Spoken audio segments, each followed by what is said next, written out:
Forever. Dog. Oh, you see Francis Ford Coppola's Rolling Stone interview? I have. So, because let's just be honest, at least for the cold open has become a This Week in Megalopolis segment, essentially. We just follow what the fans want to hear about. Last week we talked about in the cold open the trailer with the fake quotes. Yes. That you told me, and the news has told me, got pulled. Lionsgate pulled it immediately when it turned out they were fake quotes. I'm still seeing this thing everywhere. It's still available online. I saw someone tweeting with a screenshot that it played before The Crow. Yeah, I saw it twice this week. You saw it with the quotes? No quotes. I saw it without the quotes. I saw it without the quotes in as well. theaters, but someone was posting screenshots in a theater with the quotes. Very interesting. So what does it mean they pulled it? It doesn't feel like they pulled it at all. I posited that it was a marketing tactic to get a little initial bad buzz, but that person was fired. That marketing person. They were let go. Wow. Yeah. So it was real. Call us. Yeah, call us. Genius. Yeah. Genius. Good job, genius. Right. People are talking about Megalopolis. Good job. We are. You did your job. But what happened this week? So this week, a big Rolling Stone interview and like career retrospective. He's talking about The Godfather. He's talking about working on Megalopolis for 4 decades. I think the headline was "I've got nothing left to lose," which is kind of the headline for Coppola right now going into the Megalopolis release. So a lot of stuff, but the pull quote that was getting the most attention was when the interviewer asked him why he cast Jon Voight, which is like, I don't know, he's a Midnight Cowboy. He's a good actor. His name's on the fucking Hollywood Walk of Fame, and he's one of our great American actors. So why'd you cast Jon Voight? Why'd you cast Jon Voight? And the Hollywood royalty. This already came up at Cannes too. Like the implication being like, why'd you cast this like a Trump supporter, vocal conservative in your movie?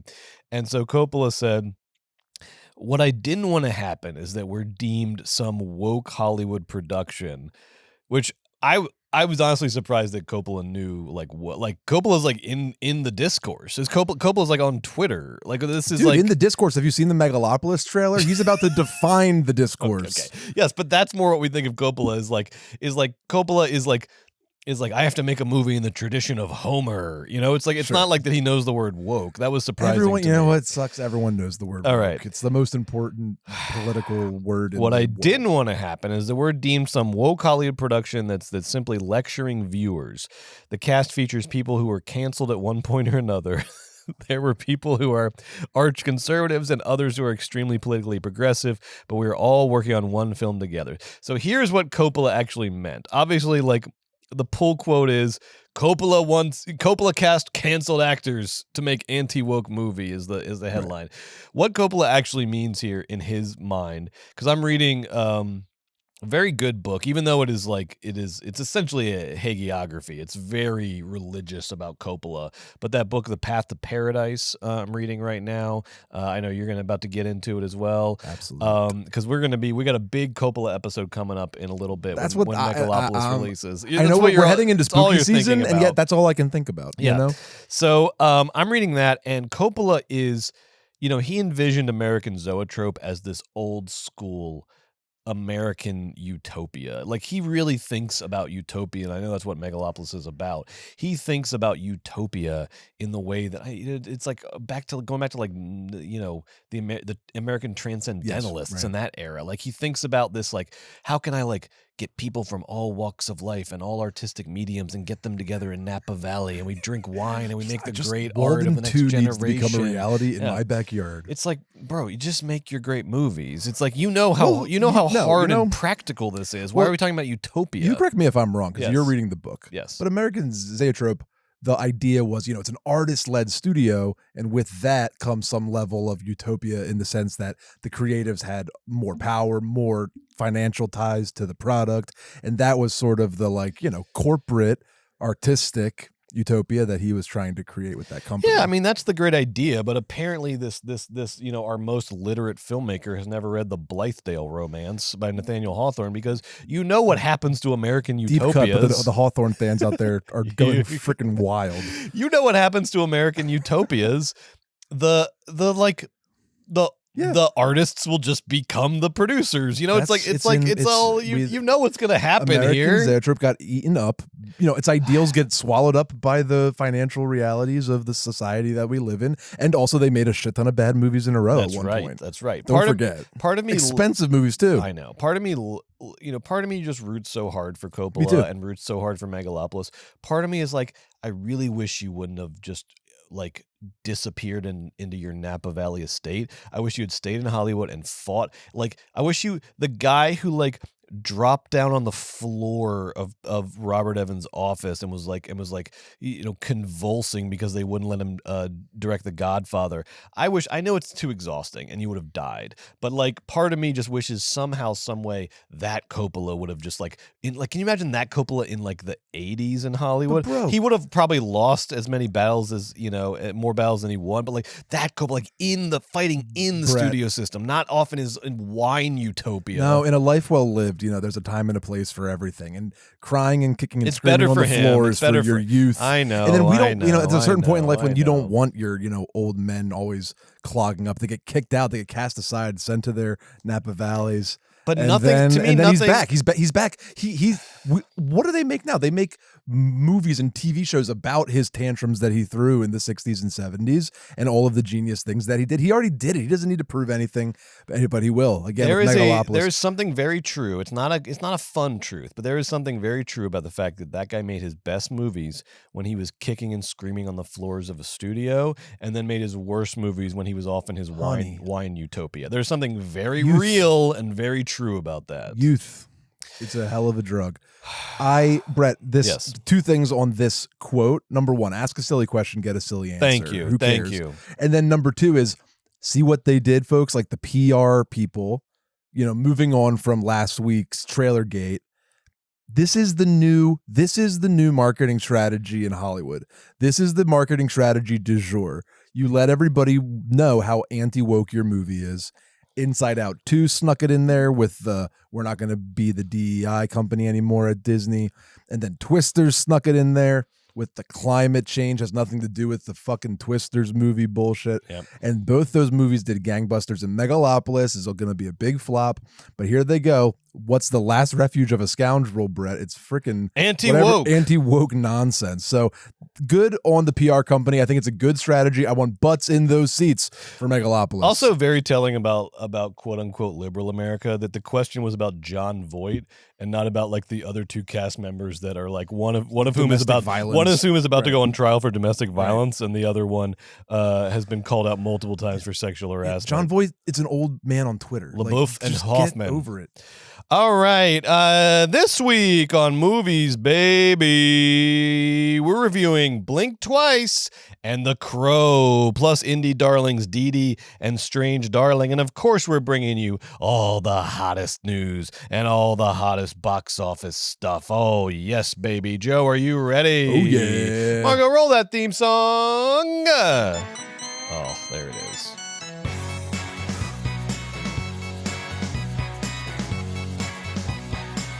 Can't wait to talk about The Crow. I can't get enough movies, baby. I can't get enough movies, baby. But how about you? Watched 5 Crow movies this week. That's all I'm Oh, I've got it bad too.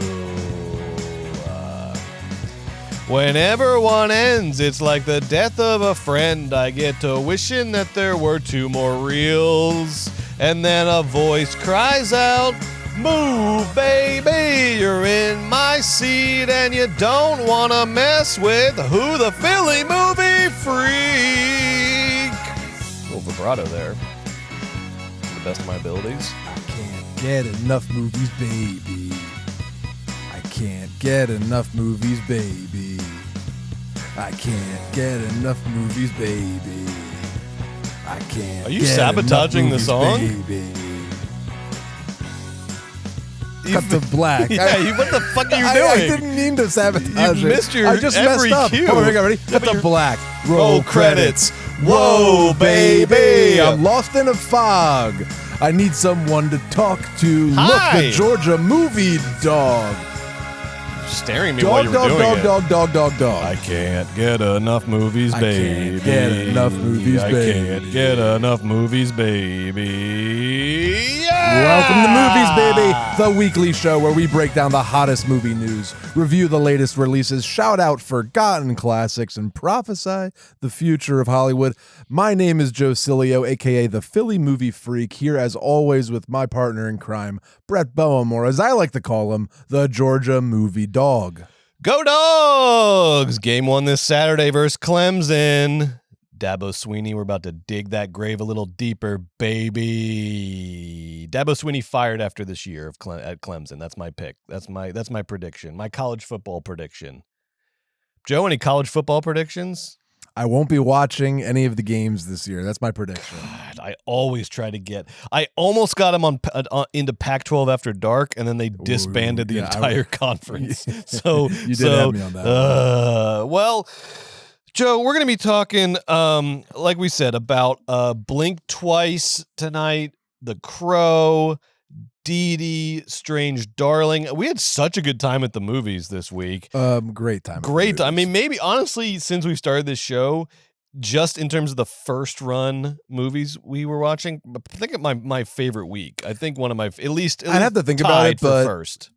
Had a great time at the movies this week. Did not just had a great time at the movies. And I think part of that, honestly, was it coincided with the worst box office week in recent memory after just a real winning streak several weeks in a row.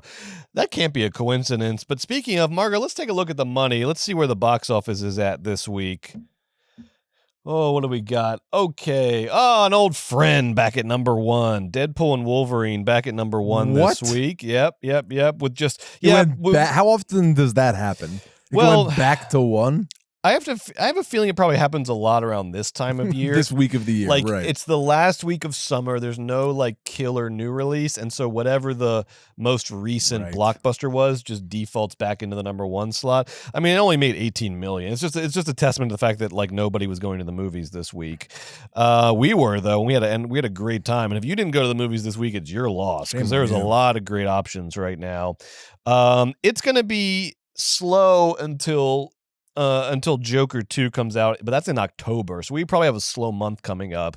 The one wild card is Beetlejuice in 2 weeks, but that's really up in the air in terms of what numbers that's going to do. People are enjoying it, which means that it has a shot. It has a shot at, like, I mean, 40, 50, like... I think maybe we'd be, like, silly to roll our eyes at Tim Burton at this point. The man is a money-printing machine. You forget how much money. Alice in Wonderland made so much money. I don't think it's going to be some massive hit, but I don't think they're going to be licking their wounds 80? like our friends. Could it do, like, 80? I haven't seen any. What are the projections? I haven't looked at the projections either. But just based off literally vibes, like 40, 50K is like a big, fat yay. If it does over 50, that's got to be a success. Big fat, yeah. So we'll see. So I could be wrong, but I just feel like Tim Burton, Beetlejuice is a popular movie. There's nothing good out right now except all the movies that came out this week. Yeah, except all the movies that are out. So Deadpool and Wolverine back in first with an 18 million. Alien Romulus. I mean, pretty big drop off from week 1.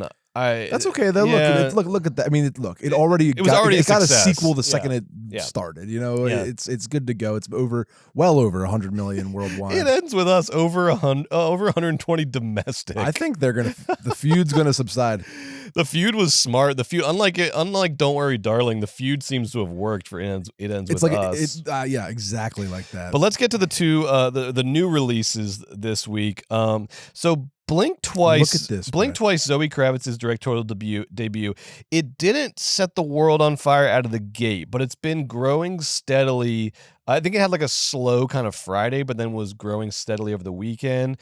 And it's already up to, it did 7.3 domestic opening weekend. It's already up to 16 million worldwide. That's on a 20 budget. So $20 million budget. So it didn't have to clear a whole lot of money to be successful. The magic number is 40. As we know, the magic number is twice your production budget no, that's not close for like an actual financial success. Well, 16 worldwide opening weekend. I think it'll be a bit of an uphill climb, but look, we both liked it. The reviews are good. Yeah. It could make 40, which would be like this success. Movie stars Channing Tatum, It has a bunch of like big names in it. Everybody from Adria Arjona to Christian Slater. Having a like, big year, a bunch Adria of really like marketable, Yeah. famous people that are in the know. And Zoe Kravitz, somebody who's in the Batman, who's like one of the major movie stars, is the director doing the press tour.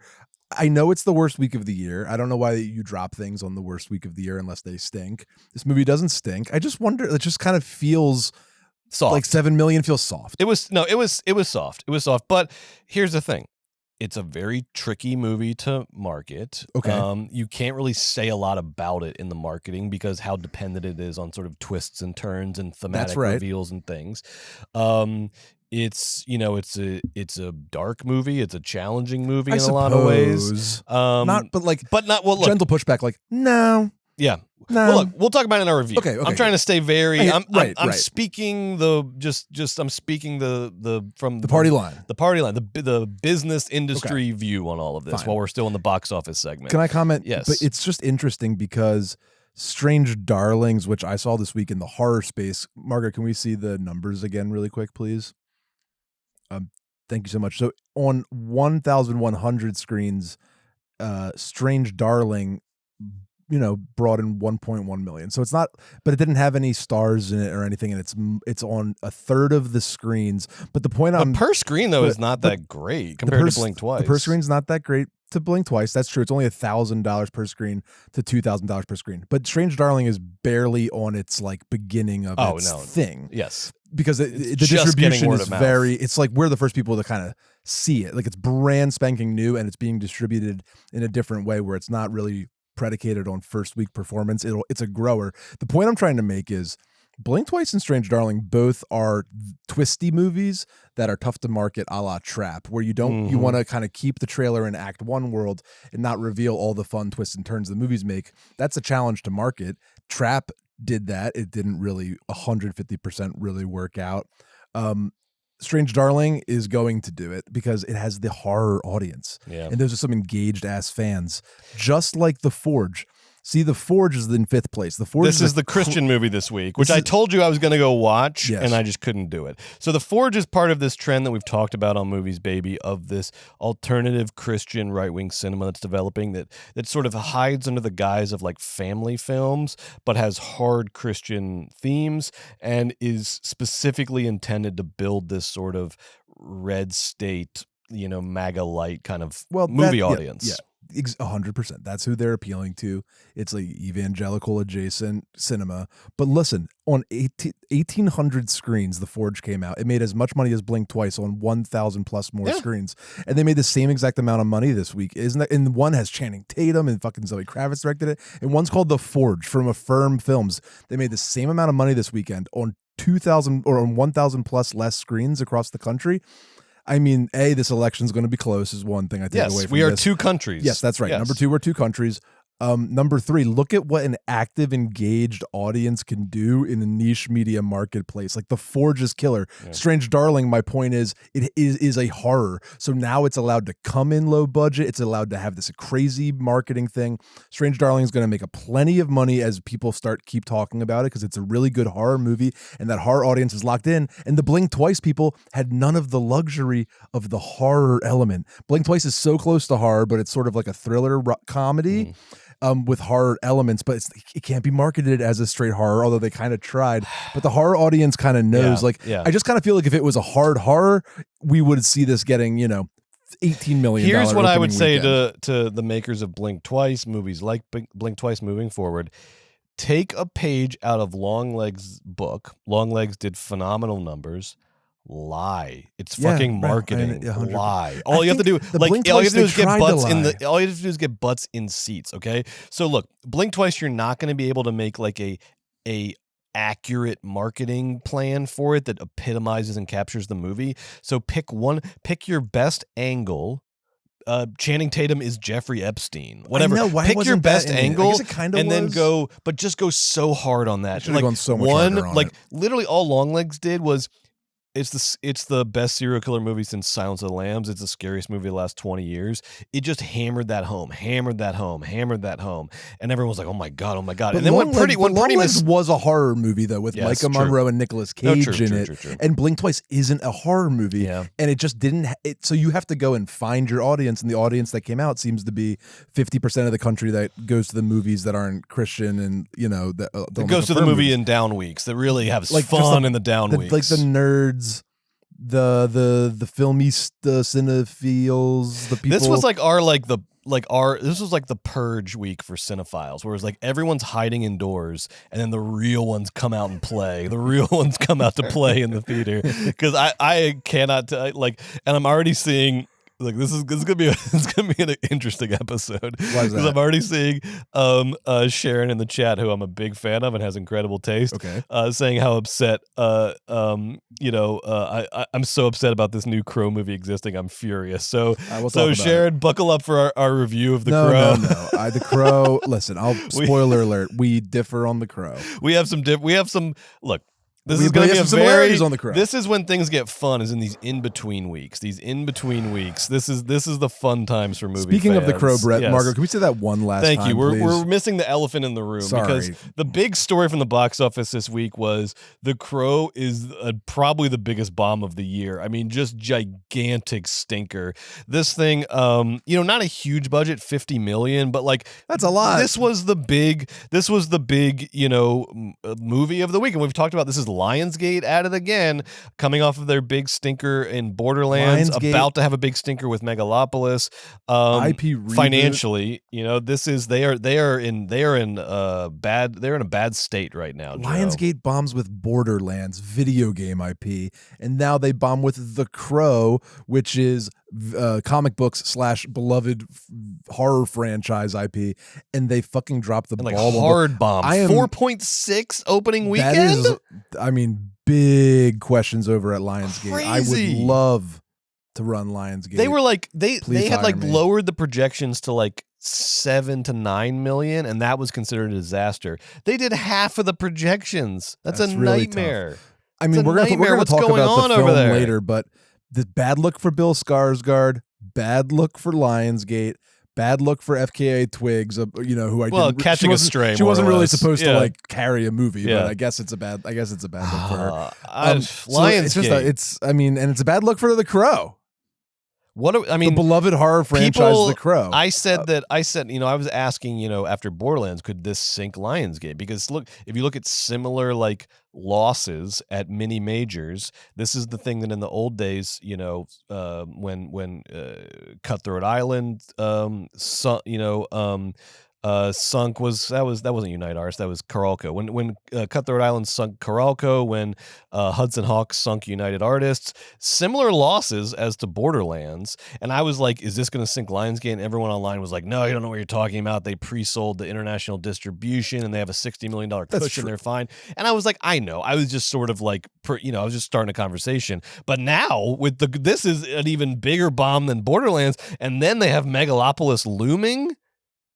And they're doing these fake trailers with fake quotes. Lionsgate is Lionsgate could have literally just sat out this year and just relied on its immense catalog of hit movies. And instead they are now in crisis, free fall over there. I wonder if Bill Skarsgård takes the financial lumps on this. I wonder if we see him less and less, or it's just a mulligan. Because he's totally fine. He was never. He's a useful actor for creature kind of movies, and I guess they thought The Crow was sort of a creature, but he was never. I don't think this was some attempt to become A-list marketable. I think this was just when you have a freaky weird character in your movie, you get freaky weird Bill Skarsgård to do it. I think he will continue to be the go-to for your Pennywise as your Nosferatu, and also he has Nosferatu coming out at the end of the year. He'll be fucking fine. He'll be fine. The real loser is going to be Lionsgate, because this is, at the very least, a huge damage to their reputation. They have enough, they have to have enough in the bank off of all that IP we went over last week, from John Wick to The Hunger Games to Saw to Twilight. It hurts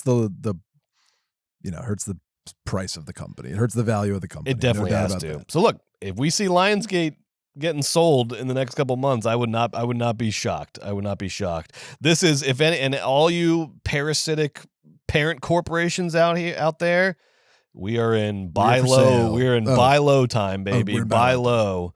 Buy Lionsgate low. That back catalog. Buy Lionsgate now. I mean, they're going to lift the interest rates. Money's going to be free again soon. Also, buy. Again, we are during this segment. We just sort of speak in the voice of the industry. Please don't let like the last of the mini majors. I'm just leave saying, Lionsgate alone. Leave Lionsgate alone. They'll be fine. They'll be fine probably. Interest rates. All right. Back to Now, speaking of 0. industry news, let's get into the movie news, the hot movie news this week. I got some things to run by you, Joe. Some things that are just blowing up. Hit me. All right. So this weekend is the Telluride Film Festival. Let's go. Which you may think of as Sundance Light in terms of your, ski resort film festivals. But Telluride is always a big like Oscars film festival, like where Oscars buzz starts to sort of cohere and narratives start to emerge. And apparently the movies to keep an eye on, the movies that are getting talked about for Oscar buzz are, and we'll run through these in a second, but Nickel Boys, Conclave, which you have on your fantasy list, Maria, The Piano Lesson, and Jason Reitman's Saturday Night are all getting sort of big buzz out of Telluride. But Telluride hasn't happened yet. So all this buzz, the person responsible for all this buzz is like the Telluride PR companies, directors and PR companies. Festival director Julie Hunsinger specifically said, watch out for Nickel Boys, which is an adaptation of the Colson Whitehead Pulitzer Prize winning novel, starring some newcomers. Of course, Fred Heckinger, who's in every movie right now, Hamish Linkletter, Daveed Diggs. This film follows two boys whose close friendship helps sustain their hope, even as the horrors mount around them at the Nickel Academy, which becomes a microcosm of American racism in the mid-20th century. So Nickel Boy's getting a lot of buzz out of Telluride. Hunsinger said, "My jaw dropped to the floor watching this movie. You almost can't speak after," et cetera, et cetera. So keep an eye out for Nickel Boys and the buzz around that. Definitely something we want to watch in theaters when it comes out, when it gets its wide release later this year. It's directed by Ramel Ross, who, this is exciting too, because this is his narrative debut, but he's done some very cool documentaries, including Hale County This Morning. So there's a lot to like in the sort of Nickel Boys buzz. We'll see how that goes.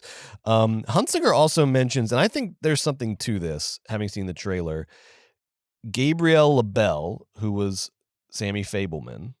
His performance as Lorne Michaels in Saturday Night is getting a lot of buzz. And based on the trailer, good for him. I think there's something to it. He's showing something in the trailer. You were like gently and friendlily throwing shade at him a smidgy on the show. Was that true? I don't know. No, a gentle, loving sort of like he's a young man, just playing a little an old bit, man. just a little light hazing, maybe like Sammy Fableman's hit the big time. You were mocking Lorne almost more for Lorne. Thinking he's a young man in that moment, maybe more than Sammy Fableman. I think I'm more mocking like Lorne hagiography, like Lorne sort of, Lorne adulation. Lorne like I don't need the Lorne myth making the so Lorne.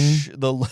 I don't. You know the Lorne. The Lorne. I'm not into. But look, if he can make this performance his own and make it interesting, I think him as Lorne and Cooper Hoffman as Olivia Wilde's as the boyfriend in the movies. Executive. Sorry, excuse me. What is that? Sorry, you said Cooper Hoffman. It reminded me of that new Olivia Wilde movie he's going to be in. Oh, really? Is he the new Harry Styles? Yes. This is a movie where she wants to have sex with him a lot. Wow. Sorry to interrupt. Good for you, Cooper Hoffman. He's playing Eckersley, or wasn't not Eckersley. Dennis Eckersley, the Oakland A's pitcher. Licorice Pizza Breakout, Cooper Hoffman to play Olivia Wilde's sexual muse in I Want Your Sex. There you go. This is the headline I was not expecting tonight. I'm sorry. I totally got derailed by that one. I'm sorry. So Olivia Wilde's making a new movie called I Want Your Sex, and this is after she famously shacked up with her lead actor Harry Styles, and don't worry, so darling. now Cooper Hoffman's getting the Harry Styles treatment. Which sure, that's his full sign off, full sign off on whatever. I Want Your Sex. None of my business. But he's playing Dick Ebersol, the Ebersol, NBC executive, and just based on the trailer, the Lorne Michaels Dick Ebersol interplay seems to be like the most interesting part of the movie. We'll see. I'm so I so am just gonna. This is just another movie for me. I can't. Well, because Jason Reitman's about stock is fairly low right now. I think that's probably what it is. But look, the guy can make a movie if he wants to. He's done it before. No, so yeah, no we'll doubt see. about that. Now, the like his movie movies. that's playing at Telluride, which Julie Hunsinger, the festival director, did not mention. Okay. Is Sean Baker's Anora. And what I'm starting to think is won the Palme d'Or. We know Sean Baker basically doesn't miss. Just masterpiece after masterpiece. No, it's going to be the best. So the question is, are we in danger? Are we in danger of some did Anora sort of peak too early with the Palme d'Or, and we're gonna have some Anora fatigue? No, it's like she didn't mention Anora because it's like, well, y'all know Anora, so let me tell you about the other ones. She's trying to make her but festival that's dangerous unique for and Anora. That's dangerous no, for Anora, though. It isn't. Why? Because the head of the festival. Because these voters are morons, and they are all recency bias when it comes to awards season. So I'm a little worried that Anora maybe peaked too early with the Palme d'Or, and now we're all gonna. It's just Anora won the Palme d'Or. It's associated with a different festival. Her job is to raise the brand of the Telluride Film Festival. So she's going to go with all the films premiering there exclusively, not just movies that we'll all be able to see soon. Okay, Brett, I need you to relax. You're so. Well, speaking of Anora, Sean, speaking of the Anora trailer, you're gonna want to stay tuned. For our second hour, which is only for Patreon members, patreon.com/moviesbaby, because tonight on in hour 2, we are doing our first installment of a new segment called Trailerpalooza. Yeah, Trailerpalooza. Where we're just going to watch all the big trailers for all the big movies coming out in the rest of 2024. We're going to go through. We're going to knock them all out. We're going to give you our hot takes, our commentary. You'll be in the chat talking about them. It's going to be a lot of fun. Laugh. Do not miss Trailerpalooza coming to you hour 2 only on Patreon. Now, I got some updates on some big directors for you. Okay. So David Fincher's next film, his last movie was the Killer for Netflix, right? About Michael Fassbender as a hitman. Joe loved it. I was meh. Apparently Fincher is locked into Netflix now. I guess after Mindhunter and The Killer. Yeah, have you heard of Money for Work? Have you heard about this? God, I've heard of theatrical releases being good for movies, is what I've heard of. So Fincher has been he's been working on a Chinatown prequel that he co-wrote with Robert Towne for a while. That apparently is not lighting the industry on fire. There's not a lot of interest in it. How is that? What do you mean there's not a lot of interest in that? I think I look, I obviously would watch the hell out of it. You would watch the hell out of it. I kind of get it. I mean, we had the 2 Jakes that didn't light the world on fire. But what you reboot everything. They just rebooted The Crow, for goodness sake. I kind of feel like the right actor, not this, but Adam Driver's doing Chinatown, and it looks great. And David Fincher, the guy that brought you A, B, and C, did it. Here's what sounds pretty good. It's it's a mystery. The last thing I want in life, mystery. The last thing I want in life is a direct to Netflix Chinatown prequel by David Fincher and Robert. It just feels below everybody. It's just beneath everybody. So I don't know. The rumor is, and this is why not? Who cares? This is deep industry rumor, deep sort of film Twitter rumors, but somebody got an indication that he is working on something for Netflix called Squid Game America, that he is doing, that Fincher's next movie, apparently it's going to get announced soon. Apparently it's getting a production timeline, a movie. It will be for Netflix called Squid Game: America, that they got Fincher to do basically the Squid Game movie. Sorry, you mean directing it? Directing it, yes. English language Squid Game movie is his next movie. This is the word around. This apparently this one, the Chinatown thing is on the back burner, and he's all in on Squid Game America is the word. How upset are you right now? You look very upset. Here's what I'll tell myself to relax. Yeah. Okay, here's what I'll tell myself. Number 1. Why does Fincher stick with Netflix? Well, they changed the entire entertainment industry with their Emmy Award-winning masterpiece, House of Cards. It basically created streaming drama. It's not about, Hold on. It is about that. I'll explain. If I knew I was summoning a House of Cards monologue, I would have moved on to the next news item. Go ahead. I'm sorry. Go ahead, please. David Fincher and Netflix teamed up to actually, literally, for worse, by the way, change television and entertainment. That's Beau Willimon's show. It's not even Fincher's show. By creating... We direct the pilot? Yes. By creating the Martin look... Scorsese's Vinyl. looks different. No, but creating the look of prestige television is what David Fincher did. Okay. He did with House of Cards. And he made Netflix an Emmy Award winner. It officially codified streaming shows as television, okay? So they go way, way back. Also, and for that gift, for basically establishing, House of Cards essentially established Netflix as the streamer that made a TV network officially. For that gift, they just give him gobs and gobs of money for anything he wants to do. They made Mank. They made The Killer, which had an inflated budget that he didn't need. He gets to do anything he wants. It sounds like he's even flirting with a Chinatown remake. That's how much David gets his way over at Netflix. But maybe Ted came down the golden escalator over at Netflix. Ted Sarandos. And he came down, Reed and Ted, they got on an escalator together. They went down and they said, David, the bill's due for The Killer and Mank and Chinatown 3. Right. Squid Game America. Squid Game America. Up. And he's You're like, up. I don't know. He's like, they're like, think about it. You want to do a movie about capitalist exploitation again, right? He's like, yeah, but it's different. It's like, it's basically just Squid Game America. Oh, see it, David, see it. And they got a gun to his head and the whole thing. Here's what I want is Mindhunter season 3 out of the David Fincher There you go. Netflix collaboration. Me too. The only good thing that the David Fincher Netflix collaboration Only good thing has after House of is Cards was Mindhunter. Now, another big filmmaker who's figuring out his next project, Christopher Nolan, your guy, coming off of Oppenheimer. I mean, he's just an amazing director. His biggest, I mean, with all his successes, Oppenheimer, I think, got to be considered his biggest success because of the combination of financial success and critical success. So, what is Christopher Nolan going to follow up Oppenheimer with? We don't know yet, but here's what we do know. And this is a good follow, by the way. This is like deep film Twitter at Empire City BO, and that unfortunate acronym stands for box office. At Empire City BO is some sort of like unnamed industry insider, has worked for studios, has like a bot. No. Okay. These are real like leaks that end up being mostly true. So Empire it's like City, a prompt bot. Empire, no. This is a real person leaking interesting information onto the internet before it hits the trades. All right, tell me, Brett. Okay, Empire City BO said, nothing certain yet. This is the tweet. Nothing certain yet, but watch for an announcement in the next 2 to 4 weeks for Christopher Nolan's next film releasing on July 17th, 2026. It's likely down to Universal and Warner Brothers. Obviously, you know, he was with Warner Brothers forever, but then went with Universal for Oppenheimer because fell out with Warner Brothers over this and that.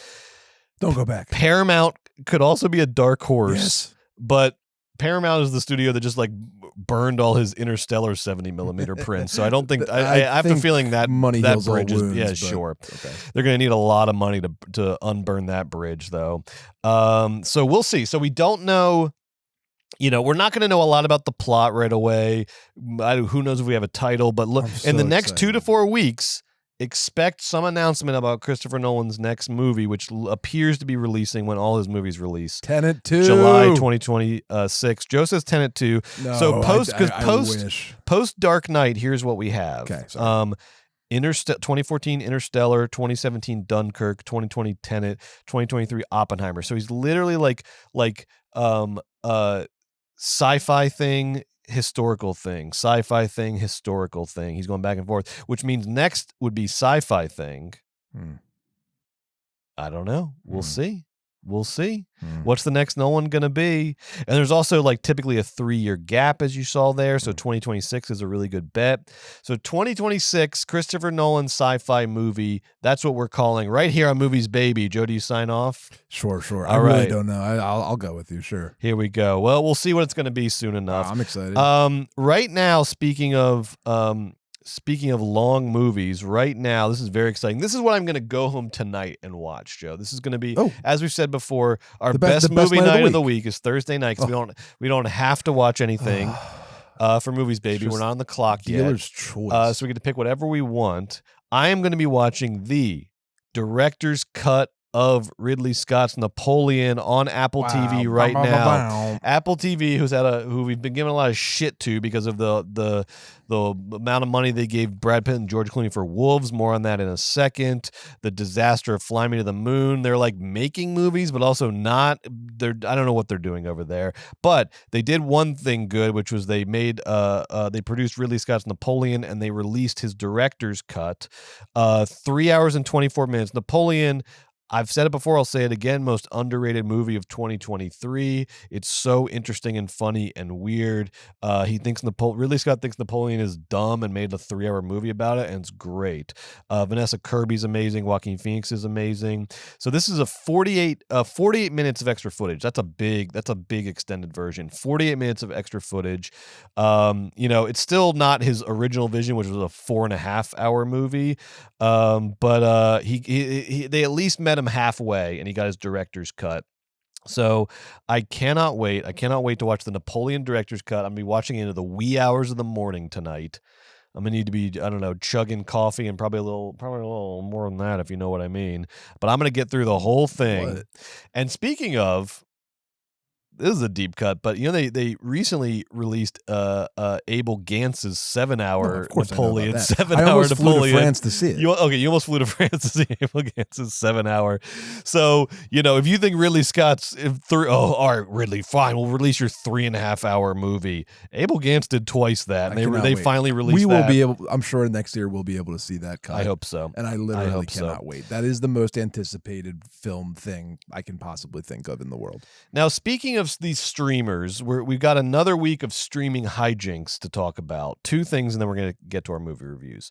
Number 1, this is what I hate about streaming, is these like movies that should be big movies, like discourse creating movies, talking point movies, trailer movies.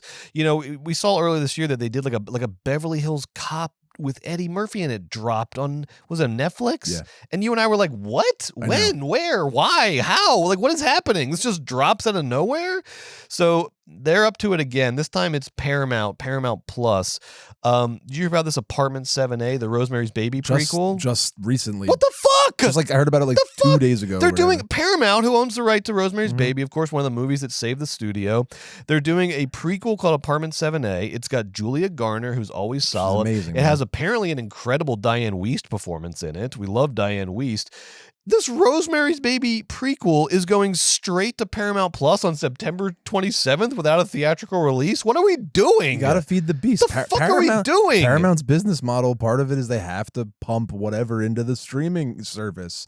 So they need content for the streamer, and the IP library is the same whether you're doing Paramount theatrical, Paramount streaming, whatever, and that streaming vertical needs to grow. And they need to pump it, and that's what they failed put there. Old failed model. I don't like it. We see That's Disney just what they're moving. doing. We see, look, Disney is crushing every other studio this year in the box office. We've already seen them recommit to theatrical releases. They still have Disney Plus. They still feed the beast, but big theatrical releases still make a lot of money. And Apartment 7A, I'm sure it did not cost that much. I mean, we're talking about limited locations, limited, small cast. Like, why not put some money into a big theatrical release? I don't get it. It's not going to interfere with the Paramount Plus money. The idea is that they think it will. The whole point is to drive subscription or continue to retain viewers on the platform, and that's why they do things like this. It's, you know what, maybe the movie fucking is ugly and that's sucks. The word on the street. What people are saying is that it's just a vote of no confidence for the movie. They would have. It's a TV movie, but Brett, why? I don't know. Julia Garner. Good. Julia Garner is one of the best young actresses we have. She's an amazing actor. I adore her. It's a shame, but maybe the movie's just a fucking piece of content. Maybe it just sucks. It didn't have to be that, because what saved Paramount in the 70s was not like when you're in dire times, you don't pull back, you go harder, you get more creative.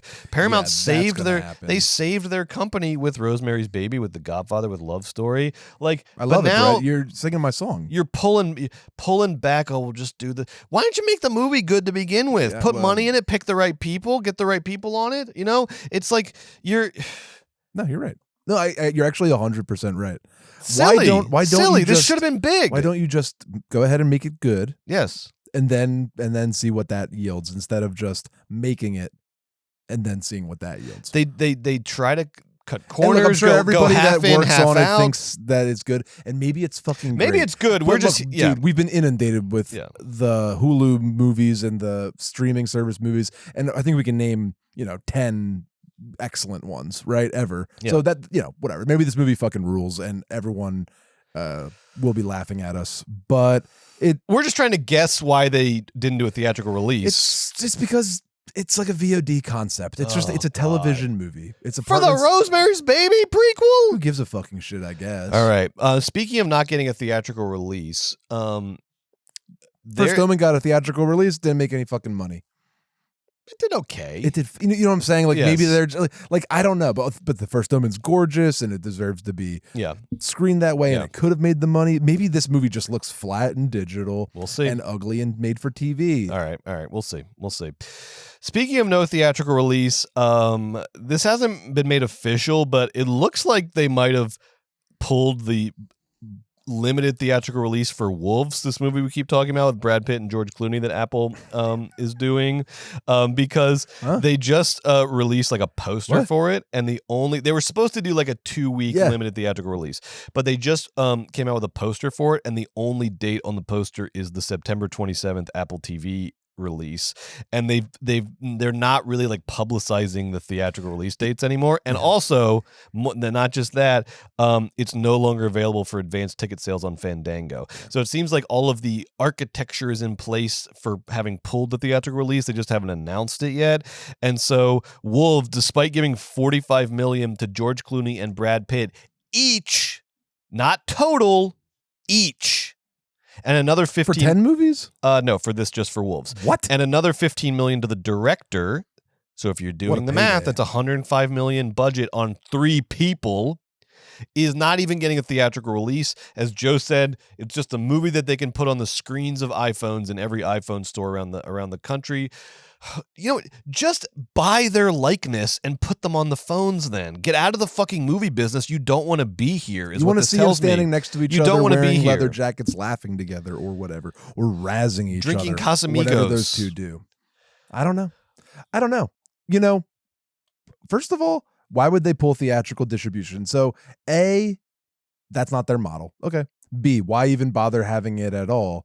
I guess because you think I have the 2 biggest movie stars in the world, or like, whatever, top 20 movie stars in the world, put them in the movie theaters, but then you have to do a certain amount of releases for Oscar contention, but maybe they watched the movie and said, this is never going to get Oscar contention. It's not a vote of confidence in George Clooney and Brad Pitt as movie stars, and it doesn't seem to be a vote of confidence in the film itself, even if it's not their model. Like, it's such a weird thing to have it be out for a certain period of time and then pull it back right before it comes out. I think you're right, though. I think it probably was to qualify for award seasons, and then they're like, well, that's not in the cards. But that's so, but the Golden Globes will have anybody win an award, They would have nominated Clooney for the Golden Globe. But maybe for Golden sure. Globes have different rules. Who cares? Whatever. I don't know. And this is after Clooney's all pissed off because Quentin Tarantino called him not a movie star. Yeah, this is after Brad Pitt's all pissed off because his kids won't talk to him. Right, because he beat them up on an airplane. When are we going to have the Brad Pitt conversation? Can we do it around the release of Wolves? Simultaneously, Can we do it around the release of Wolves, is please? A bad person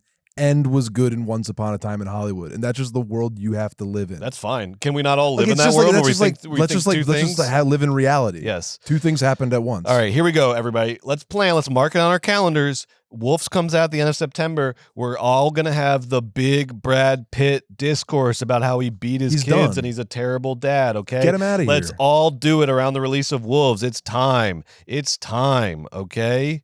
Get him out of here. Let's talk about the new releases this week, okay? Okay. What? I don't know. Yeah. This is my okay. I don't know. My okay was I don't know what I was hoping to get from that. Yeah, I am very okay with that. That's the run. We're going to start with Blink Twice. All right, which is Blink Twice's reward for making the most money out of the new releases this week. So Blink Twice, Zoe Kravitz's directorial debut. Also wrote the movie alongside E.T. Feigenbaum. And it's starring Naomi Ackie, her boyfriend Channing Tatum. We got Christian Slater, Simon Rex coming off of Sean Baker's Red Rocket. We got the great Adria Arjona having a big year. She was also fantastic in Hitman. We got Kyle MacLachlan. We got Haley Joel Osment. We got Gina frickin' Davis in this thing. We got Aaliyah Shaw. How do I say it? Shawcott. I'm not Yeah, sure. from Arrested Development and Search Party and tons of other things. She's great.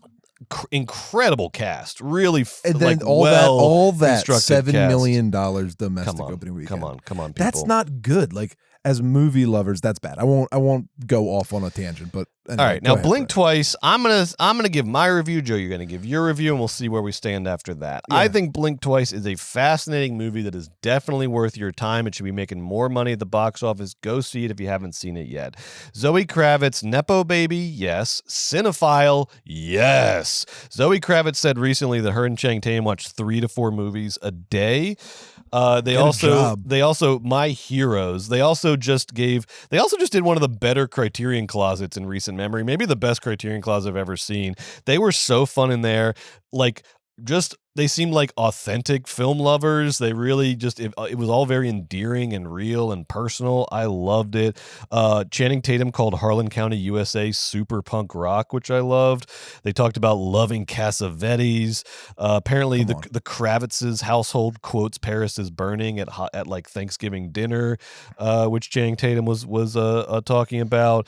I love these two. I really I'm in. So you're giving big props to the I'm in on Kravitz Criterion and Tatum closet that Zoe Kravitz and Channing Tatum did because together. what I'm saying is that look, it's one thing to posture as cinephiles like we do. It's another thing to actually go and make a movie that could be appreciated by cinephiles. And Zoe has done the damn thing. This is a very self-assured, high style film, high style filmmaking at a very high level. The influences are all feel very sort of like classical, even though it feels like a very movie of the moment. But the influences, like Alice Walker's La Chimera, which I think is a better movie, but the influences all feel very classical, very like Fellini, Wells, Kubrick, in the way that sort of close-ups and sort of stylized editing is done, and like the party scenes all feel very sort of Fellini, but it's not just visually stunning. This is,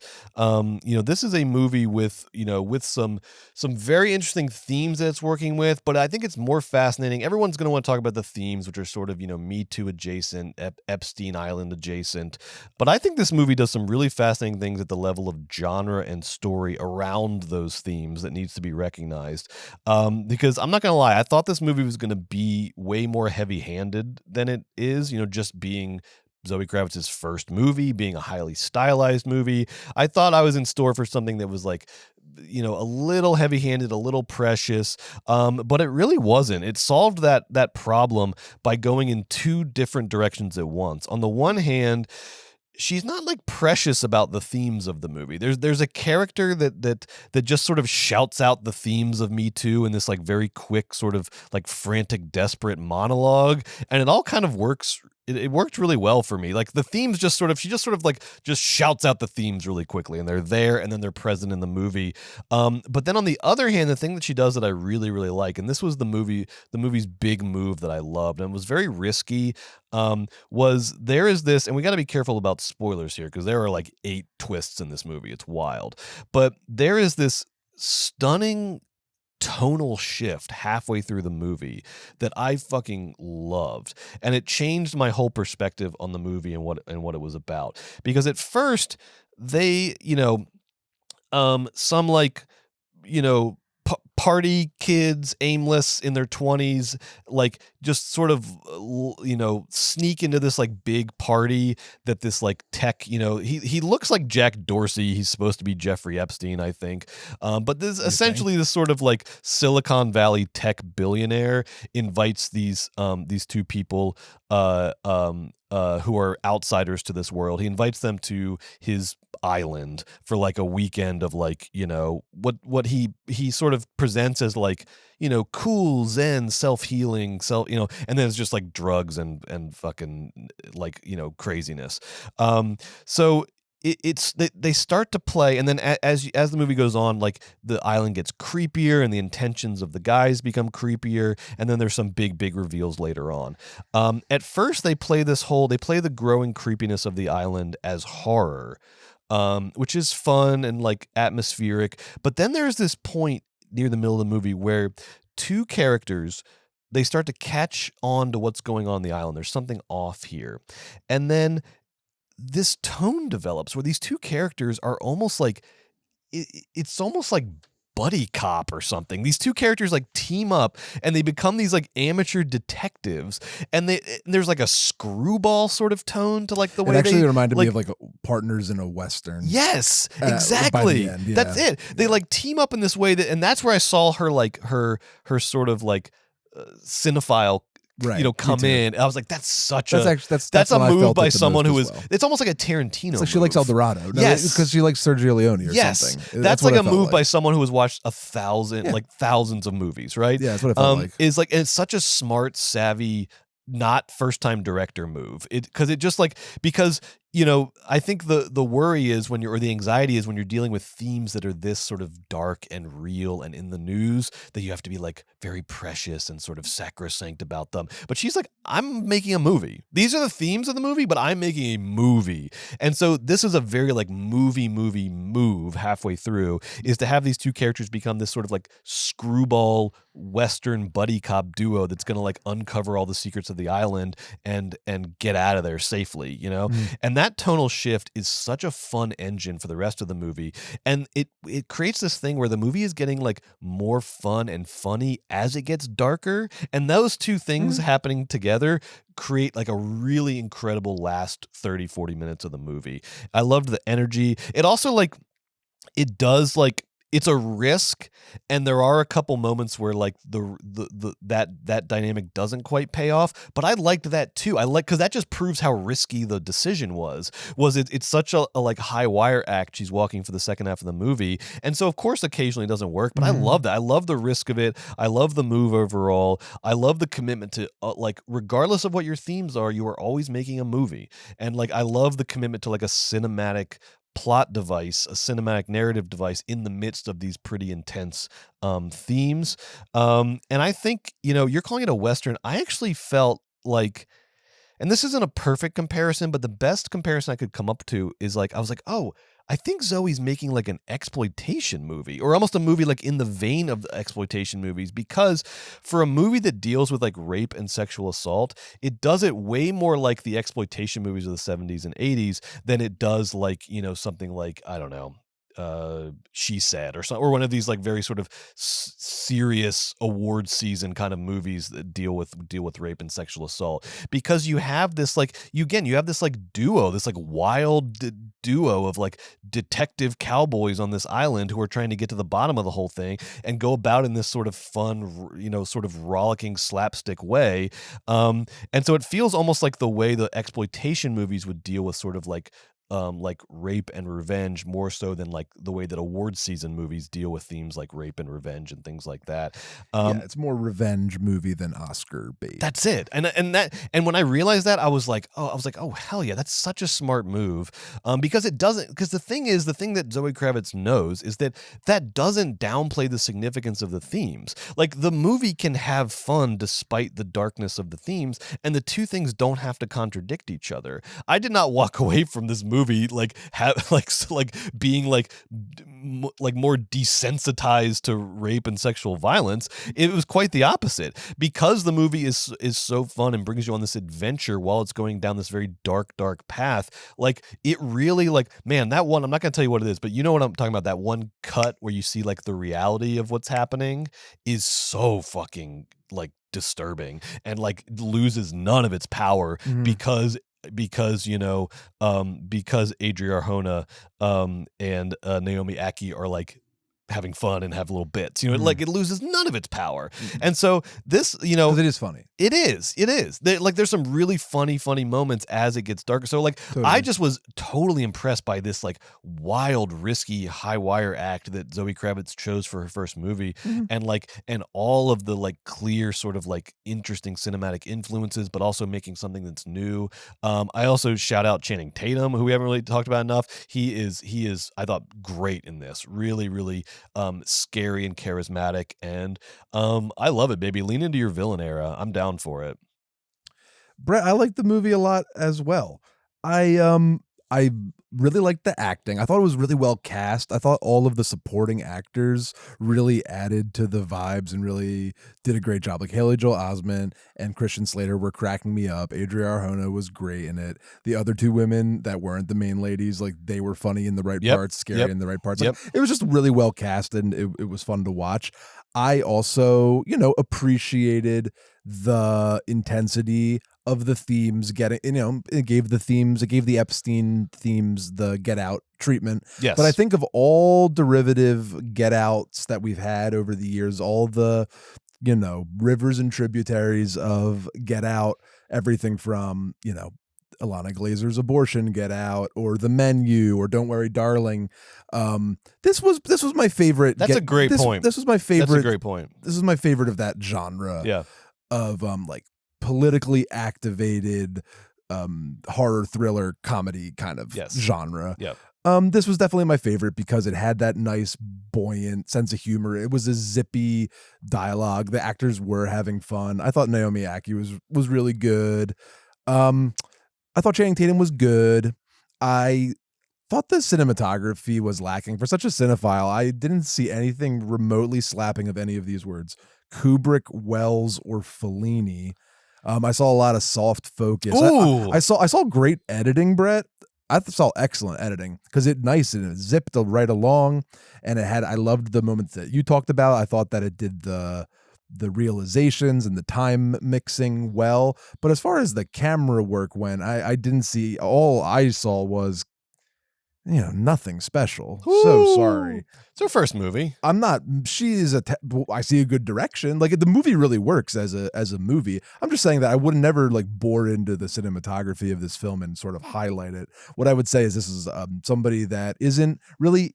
It's totally fine to like not get bogged down in the cinematography, which can totally happen. And then you're Osgood Perkinsing it. There's something nice about shooting the movie and using all the great actors you have and just, shooting the good script that you have. But I don't think it was. I think it was really good. I don't know if it entered great for me, but I definitely had fun. I thought that it was a smidgy heavy-handed in certain parts, but like Brett said, it always was self-aware and kind of pulled itself back. Overall, if you liked The Menu, you liked Get Out, this is a very good one of those, and it's also funny as well. Great. Let's talk about This Damn Crow remake. Yeah, right. Sorry. Joe, that was all posturing. We just want to talk Crow. I know we were trying to keep this episode tight into every week. Joe and I are like tight hour in and out. We haven't even talked about The Crow yet, which I have so much to say about. So let's get started, okay? So they finally did. So The Crow, the original Crow, the Alex Proyas came out in 1994, right? And then he's the director of The Crow. Alex Proyas. Yes. Sorry, yeah. And then there have been three sequels since then. With Joe, did you watch all of them this week? Yes. Okay, great. And the sequels are what? City of Angels, Salvation, and then the fourth one was the Edward Furlong, the worst one. Redemption. Okay, yes. Was it Redemption? No, it's not. It's something sillier. Walking Dead. Now, something like that. I watched the original 1994 one again, and I watched the Kirsten Dunst one, which is Salvation, right? The second one. Okay, it's the third one. Third one overall. Sorry. No, Wicked Prayer is the fourth one with Edward Furlong. So The Crow is not. It's not like we only got the 1994 one. There have been these three sequels. I mean, they're very direct to video, but The Crow is this thing that has been sort of sticking around. I know there's a lot of nostalgic 90s love for the original Crow, and so they finally got this new one off the ground. I mean, they would say, it's not like a remake of the 1994 one. It doesn't look anything like the 1994 one. It is going back to the, the original source material, the comic book by James O'Barr, and going back to that and making a new version of that. It stars, as we said, Bill Skarsgård, the Doug Jones of the Skarsgård family, who as Pennywise, Nosferatu, other creatures. FK Twigs, Danny Houston, who is all over the place, everywhere all the time. He's popped every up week in we go to the Horizon. movies, Danny Houston. Danny Houston. I mean, it's like a 6th movie this year. We talked about Eric Roberts making a run for the most credits of all time. I feel like Danny Houston's got to have racked up a couple hundred by now. But so that's the situation of The Crow, and it was directed by Rupert Sanders, who we're going to talk a little bit about. If you don't know the name Rupert Sanders, he was the guy that got caught cheating on his wife with Kristen Stewart, which broke up Kristen Stewart's relationship with Robert Pattinson 10 years ago, which Trump tweeted about. So that's who Rupert Sanders is.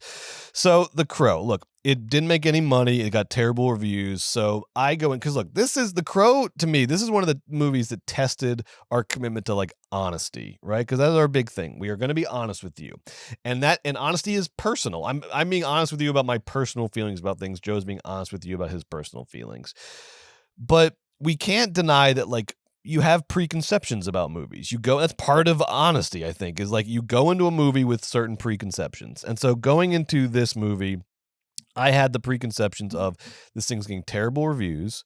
It looks awful. It looks very silly. It looks very Jared Leto doing Joker, kind of look. It looks very Suicide Squad-y.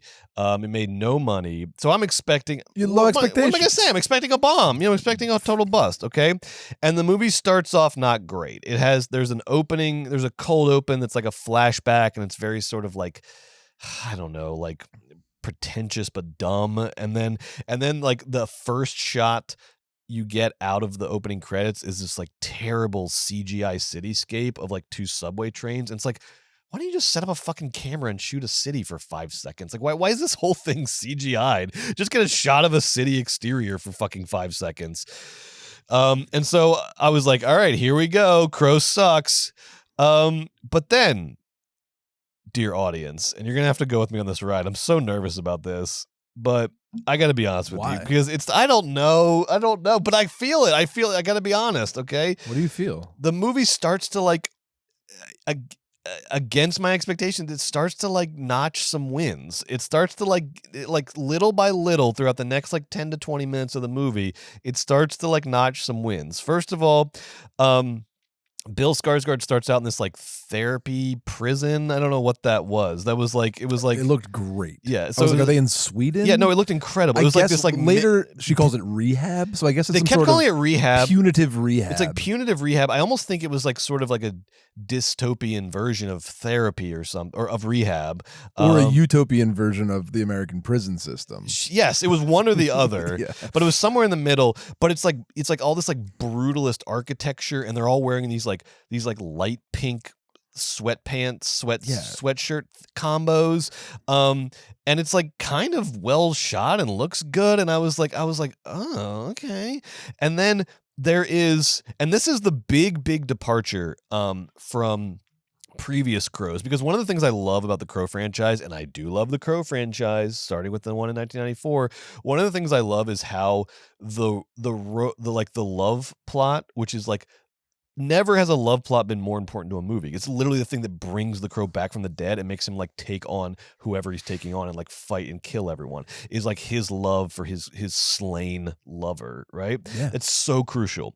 But in every Crow movie, the love plot is so unconvincing because it's always like told in flashbacks, and the flashbacks are so silly. And look, I love them. I cannot stress enough how much I love how like silly and campy the Crow is. But in the 1990s, also, to set the stage, like, yes, the Crow is always the worst guy in your philosophy 101 class. He's a little sad boy in the corner. His hand, he's a little sad boy in the corner. It depends on depends on your flavor of Crow, but yes, this is always about that guy. That it's a person that talks like they work at a Renaissance fair. Talks in like Renaissance limericks. It's the biggest hearted school shooter is the Crow. That's the vibe, and it's always that guy has like always a love affair that Brett's right. Like it has to be the love of loves, the love that spans through eternity. The love that brings you back from the dead. So it's these guys that like the love that resurrects the dead comes back. But they always show it in flashbacks. And like my right. favorite is the original Crow, where all of the love scene flashbacks are they're so funny and great. There's one where he's like, where the Crow has like he has like a mask on, like a little Renaissance mask on, and he goes up to his girlfriend and he's like, boo, and she's like, oh my God, and he takes it off. He's like, I'm kidding, it's me, and then they like laugh and fall on the ground. It's like, it's amazing stuff. Okay, but the point is the love plots in the Crow are always like not convincing. It's never always convincing, but essential. Okay, but essential. Now, cut to 2024's Crow. You can disagree with me. The like chemistry between FKA Twigs and Bill Skarsgård is electric. It's like I was like they're fucking in real life. Like this is like they are like it's not for us to say, no, but like you feel that might have flit through one's head. Yes, it like and I'm not saying that I have no idea. But like that's like it was palpable on-screen chemistry. Palpable on-screen chemistry between these two from the get-go. And it's also it's perfect Crow chemistry because it's like it's perfect. I don't Crow like chemistry. either of these people. They're just like such like weird sad sack, but I love their love. I love that they found each other. I love their love. I love that they found each other. I love their love. They're so weird. Why wouldn't they want to get together? They're both attractive, let's put it that way, especially if you are interested in that flavor of goth, whatever the hell that is. Not quite. We'll talk. I'm going to have a very specific take on what their style is. You know what I'm saying? Like the tattoo, sadness, 2024 gothness. The big thing that look, Brett's in the middle of his thing. I don't think this movie is good at all, but I do think it succeeds in certain places. And one of those areas is I too was convinced this is the first time by the romance of FKA Twigs and Bill Skarsgård. Even if you don't like this movie, even if you think it's like not a good Crow movie or not a good movie at all, right. You cannot tell me that this is the best love plot in the history of the Crow franchise. I legitimately believe that these two are like mad for each other, desperate for each other. They are such a cute little emo couple. They're so sad together. They tell each other all their secrets. They make little like electro SoundCloud music together. It's so cute and adorable. I fucking love it. She's reading Rimbaud to him at the picnic and like doing her dances. Really and then when they like the second they get out of rehab and they go to her apartment and just like fuck all weekend, it's oh my God. Like it's like, guys, Here, I agree. Even if you don't think The Crow is good, it's not. I am here to tell you. You don't have to come to my side, which as yet I still have a lot to say about this. You have to agree. I have to.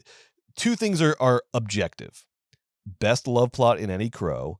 Number two, everything you're reading about this Crow movie is wrong. Even if you don't like it, everything you're reading about it being this like terrible flop bomb is totally wrong. Is completely wrong. Or here's what I will say, Joe. Here's what I'll say. If you concede to this Crow remake being a total flop bomb, you have to then like throw out the baby with the bathwater. You don't get any Crows. You don't get any fucking Crows if you think this one is a total bomb, because this is a Crow movie, okay? It is not a cash grab like Alex Proyas is saying. This movie is as much of a Crow movie as any of the other Crows, and so if you don't want this one, you don't get any fucking Crows. All right. So here's some other things that I liked, okay? There was, because once we're in like rehab prison, I was like, okay, what's going on here? Co-ed rehab and then prison. There are some, look, and not like the coolest in the world or the hippest thing in the world. It's the Crow we're talking about, okay? So it's like, but there are some like needle drops in this movie that I was like pumped up for in the theater. I was like, fuck yeah, this is fun. The first one is FKA Twigs and Bill break out of rehab prison, and then you start to get the drums of Joy Division's Disorder, that song, and when that kicked in I was like, oh fuck, okay, let's rock and roll. And then you watch them like break out of rehab prison and they're so in love and they're running across that field with Joy Division's Disorder playing, and I was like, rock and roll, I'm having fun right now. There's another needle drop where when Bill is like crowing it up for the first time, he's like in all black and the literal crow is like flying next to him and he's walking down that dark city street. And then they start playing Gary Numan's Me, which is a song I love. You might know it better as the sample in Basement Jax's Where's Your Head At? That Where's Your Head At? It's the sample in that song. But that's like a killer song. And like that song playing under Bill Skarsgård walking as the Crow down a city street in the dark and the crows flying next to him. It's fucking rocket. Let's do it. What are we talking about here? This is fun. So I had my preconception started to change, progressively throughout this movie. And look, I'm not selling this as some masterpiece, okay? I'm not even selling it as like a great or maybe even I don't even know if it's a good movie. But everybody who's talking shit about it shouldn't have been made, it's a cash grab, it's a waste, I don't agree with any of that. I think this was a movie that is totally worth your time to go see in theaters. I think there's a lot that's fun and interesting about it, and I think it is totally deserves its place in the Crow franchise. And if I'm on an island on that opinion, fine, I'm on my island, okay? But it ain't Epstein Island. It's a much tinier, smaller island, and it's just me, okay? So I do want to say to Alex Proyas, because Alex Proyas, the director of the 1994 Crow, came out and on Facebook, he's been having a blast. He's loving pissing on the ashes of this Crow remake. This guy. Because he came out, thank you. Thank you. And I was on your side. I love the Crow. I love Dark City. It's your career's been a little rough after that, but that's what happens, baby. It's fine. If you had asked me last week, what do you think of Alex Proyas? Love Alex Proyas. This guy comes on Facebook and says, I thought the remake was a cynical cash grab. Not much cash to grab, it seems. Fuck you. Ha ha, the movie didn't make any money. You. Let's look at your filmography post shit. Dark City, okay? You directed the Will Smith iRobot. Sounds like someone wanted their own cash grab.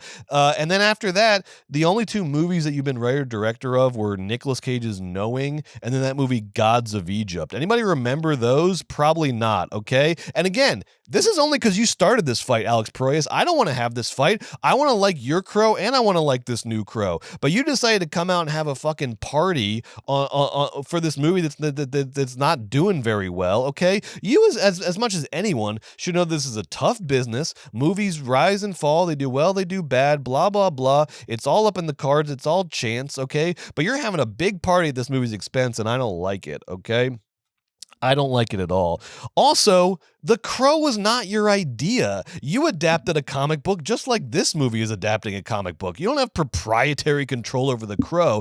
And if we really want to get into it, and I love The Crow, I love 1994's The Crow, but if we really want to get into it, Alex, do you really want to get into it?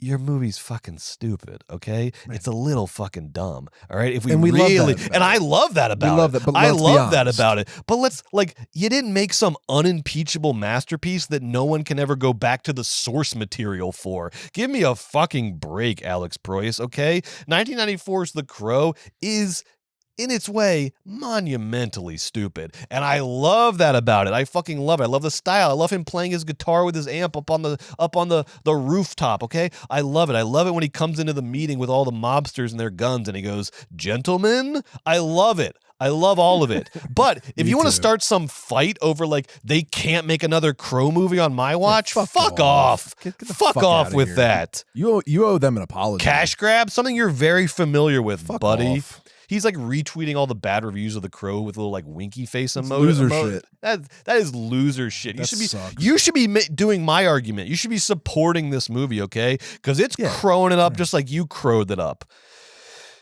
And here's the thing too. Here's all right. Because I was it doesn't look. People are gonna people that like the original Crow 2. They like it for. One of the things I like it for is just that it is the 90s goth movie. It just has that, it has that look, that aesthetic, that feel, right? This Crow that happens in 2024, it's not just going to do retro 90s goth. Right. You did that in the 90s. We already have that. So the question is, there has been, if you look at youth subcultures since the 90s, every generation has its version of the sad kid, right? The high school sad kid we all fucking love. I love it, right? The 90s it's goth. Later it's emo. Now here's what I think. And I think we were wrong to say that that they're making The Crow look like Suicide Squad Jared Leto. Here's what I think. And you might hate this, but here's what I think is happening. I think it's an authentic version of doing a Crow in 2024. This is a Crow for SoundCloud rappers, okay? He made a Crow for SoundCloud rappers for sad. This isn't Jared Leto's Joker that they're making him look like. They're making him look like Little Pump, Little Xan, Little Peep, Post Malone, if we need a more accessible comparison. This is and what is the goth kid of 2024 if not sad little SoundCloud rappers making their sad little SoundCloud raps? That is goth of 2024. Sorry if no one agrees with me, but this is an authentic Crow for 2024, just like goth Crow was authentic for 1994. Let people make their movies, okay? And this movie is providing the same level of kitsch and silliness for SoundCloud rapper culture that 94 Crow provided for goth culture. So much like I yelled at Yellowstone boomers for not coming out for Horizon, Joe, I would like to yell at two groups of people for not coming out for 2024's The Crow, if I may. Please. Number one, the aforementioned SoundCloud rappers. I know you think this movie is cringe, but guess what? This is what you look like to the rest of us, you sad little wiry, tatted up sad boys. We're not sure if we should hug you or hide behind the refrigerators because you're about to shoot up the Best Buy that you've been lurking in for the last hour. And I know people are trying to find, what is the Gen Z movie? What is the Gen Z movie? Is it Bodies, Bodies, Bodies? Is it Challengers? Is it 8th grade? Is it Booksmart? It's 2024's The Crow. This is the authentic Gen Z movie, but no one will admit it and no one will embrace it. Fuck you, SoundCloud rappers, for not showing up to support your movie. Number two, 40-year-old men who wear band t-shirts. You have two choices. Go watch The Crow in theaters and open yourself up to the experience, or admit that life has passed you by and trade in your Bauhaus t-shirt for an LL Bean fleece because you're done. You're cooked, and I'm sick of it. Those two groups of people should have been lining up in droves for 2024's The Crow, and they didn't. They're complaining about how it's not like the original, and they're so mad about that. Blah, blah, blah. Join Alex Proyas. You're done. You're cooked. It's over. Now, am I saying that The Crow, 2024's The Crow, is hip? No. Am I saying it's good? Not really. But I am saying it's a fucking Crow movie, and we need Crow movies in this sad little world of ours. In fact, you could argue, Joe, you could honestly argue, and I'm going to go ahead and argue it because that's what we do here. We do takes on this show, okay? And this is honest. I'm going to say it. What? This is the best Crow movie. It's better than 1994's The Crow for a couple of reasons. Number one, the relationship that I already outlined. We don't have like a silly, implausible relationship told through flashbacks. We have a fucking beating heart of a relationship. These two people can't keep their hands off each other. It's electric every time they're on screen together. Number two, this is a big one. This movie is fucking violent. This movie is violent and it doesn't do it all at once. But there are little moments like that moment where he has to like push his liver back into his like body after he got like cut up. And then there's like when there's that like fight in the car in the tunnel and is like he has like the biggest compound fracture I've ever seen in a movie. And you're like, oh my God, okay, this movie's like violent. And then it's all leading up to the big Opera House kill-a-thon. Joe, do you not like the Opera House kill-a-thon? No, it was fine. It was fun. The Crow, when he's full crow, goes into an opera house because all of his, luckily for him, very conveniently, all of his enemies in the world have all decided to go to the opera on the same night. That's right. So all of his enemies are at the opera. And this guy... And double good news, the opera's loud tonight. And don't forget that. It's loud. And triple good news, no one in this opera ever has to go to the bathroom. Nope. Because the hallways are there, just security guards that he has to kill and no innocent bystanders. And the opera's so loud, nobody can hear like the constant gunfire and katana throat slashes. The kills are wild. I would say beside In a Violent Nature, I have not seen a more violent movie this year in theaters than The Crow. It was violent. And it was fun. I loved it. It was a good movie to be violent in. It was like a movie where the violence was fun and part of the experience and worked for me. And then when he walks on stage, Joe, after the opera, and he's holding the heads of his spoiler alert for the villains. Crow, I'm sorry. Look, you all said this movie sucks and you're not going to see it. So guess what? You get spoilers. Okay, that's the way this works. We didn't spoil Blink twice, but you all decided to shit on The Crow, so that means I can spoil it. He walks onto the stage at the opera with the heads of his enemies, and he tosses them in the crowd. Why did he antagonize the crowd?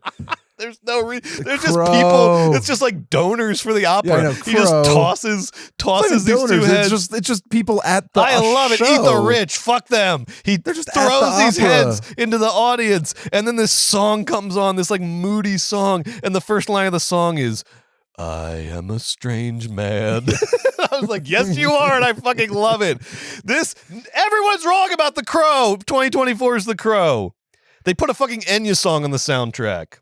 Danny Houston is great with his devil voice. He sticks the knife through the crow's nipple at one point. There's a fight scene where hilariously one of the like people that Bill Skarsgård is fighting halfway through the fight like takes his shirt off, and then he fights the second half of the fight without a shirt on. But it was so clear that they just wanted Bill shirtless. Oh yeah, and so they have this villain be like, and like takes his shirt off. Well, look, Bill didn't do I had all so that much for fun. nothing. I had so much fun in this movie, Joe. Bill agreed. Oh my god! All right, I have one last thing to say about The Crow, and I'm gonna be quiet about this. Thank you, Mario. There is. Because we have to talk about. What didn't you say? Here is. What do we have to talk about? All right, this is the one. No one. This is like. Go on. For fun in my fantasy football draft with my final pick, because we had this crazy draft where we had like 14 rounds. For fun in my last pick, I picked Stetson Bennett, who is a legend at the University of Georgia, won 2 national championships back to back as a former walk-on. He's not having a good NFL career, and he's like he's probably going to be cut after Jimmy Garoppolo gets off his suspension on the Rams. But I picked him for my team because I had to support my guy, and it felt like good luck. And then I saw this like statistic in like this. It showed like how many people in fantasy football have drafted this guy, and it just said 0% even after I picked him. So it's like 0.00001%, but it rounds down to 0%. This opinion similarly will be 0.0001% of people have this opinion, but I have it, and it's true. Step aside Alex Proyas, because the true director of the Crow franchise has emerged, and his name is that douchebag Rupert Sanders, and I'm going to tell you why. Okay, no one has had a more brutal, not even Alex Proyas, no one has had a more brutal fall from grace in Hollywood than Rupert Sanders. Are you already upset about this? No. Go on. Rupert Sanders, let's go back to 2012, okay? Rupert Sanders is directing his first film, Snow White and the Huntsman, starring Kristen Stewart, Charlize Theron, and Chris Hemsworth. This movie makes $400 million at the box office. Pretty nice-sized hit, top 10 movie of the year. It's his first movie. This guy is set up now. He is ready to fucking rock in Hollywood. Well, hey, your next A-list Marvel director just showed up. His name is Rupert Sanders. Everything's going great. Then also behind the scenes, we didn't know this at the time, he's cheating on his wife with Kristen Stewart, who was dating Robert Pattinson at the time. So in his like addled douchebag brain, this guy was like, I'm alpha. I'm fucking at the top of the world. I got this big movie. I'm cheating with Kristen Stewart, Bella from Twilight. I'm the fucking man. I'm the guy, right? He's at the top of the world. Then the famous photos come out, Rupert Sanders and Kristen Stewart smooching on the side of the road or some shit. Immediately it breaks up the Kristen Stewart Robert Pattinson relationship. Great for Kristen Stewart, and great for Robert Pattinson. They both have gone on to live absolutely their best lives since then. Absolute great, the best. High five, both of them. Rupert Sanders, on the other hand, his wife divorces him almost immediately, and his wife is Liberty Ross, a British model, it girl. She's the sister of Atticus Ross, who's like Trent Reznor's composing partner, did the scores for Social Network, Challengers, etc. And they had 2 kids together. So she divorces his ass right away. And he's now known as like the guy who like broke up Kristen Stewart and Robert Pattinson, right? So he's known, he's like a tabloid guy, and his family has left him. And this is immediately after being at like this, highs, right? The next thing he does, his big comeback movie, is he does that Ghost in the Shell with Scarlett Johansson that just like whitewashed the entire cast, and everybody was rightly critical of that. So that was like who even saw that movie? Who knows how much money it made? But it was just, again, another like just bad headline movie for Rupert Sanders. What does he do after that? He tries to make a movie where Scarlett Johansson's playing a trans man, and everyone was like, no! No! She drops out of the project, and that thing just like, ends before it began, right? And then meanwhile, while his career is plummeting, Liberty Ross, his ex-wife, marries Jimmy Iovine, the billionaire record executive, the guy who made Beats headphones with Dr. Dre. They did a whole documentary about it called The Defiant Ones. Yeah, it's a good documentary. In which you can, among other things, see his insane Malibu mansion, all right, where Rupert Sanders' kids now live, right? So his ex-wife marries Jimmy Iovine, and then It's tough. and then meanwhile, and then the next thing up, now he's like, I've said I liked his Crow. It's not obviously not doing well. So now, like, and then he makes The Crow. He's at the bottom of the bottom. This guy's not going to get money to make another movie. There's no way, right? And meanwhile, his kids are calling Jimmy Iovine Uncle Jimmy. Like this guy could not, like, what an insane fall from grace. What an insane fall from grace. And I want to be clear, I am not not a fan of Rupert Sanders. I'm not endorsing Rupert Sanders, but we are talking about The Crow here. We are talking about sad boy, all in his feelings, sad boy, The Crow, right? What better person? I feel like the energy of this movie, the sad emo goth SoundCloud rapper energy of this movie. This was a personal, you might think this was this is where Alex Proyas is wrong. This is not a cash grab. This is a very personal movie. All of Rupert Sanders, oh my God, they're fucking, nobody understands me. They don't understand my side of things. They don't get me. All of that, all the 10 years of just dissent, family gone, ex-wife marrying Jimmy Iovine, all your movies fucking bombing out because you insist on casting Scarlett Johansson in every role. Everything is just, and this is he poured it all into The Crow and you feel it. And I'm not gonna lie, it's a bad energy, but it makes for a very interesting cinematic experience.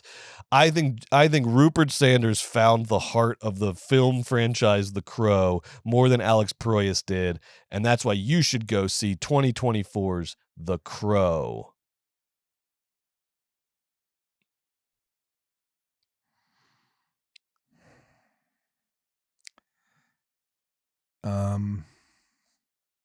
The Crow 2024. Yeah, definitely not a recommend from me. It's got a really long, really brutal and slow act 2. Act 3 doesn't really feel as satisfying as you want it to. I too enjoyed the romantic connection. I think it got that right for sure. The original Crow is, it feels like everybody on that production was committed to a very singular vision. It feels like on The Crow #1, everyone in everyone departments, from editing to art direction, all thought like, we are making a very specific kind of enjoyment, and everybody was on the same page. Like, this is this very particular flavor of enjoyment, The Crow is, and everybody was on the same page. In this Crow, Brett, I feel like some people were on the right page of how we were gonna make The Crow updated, and then different departments were not connected.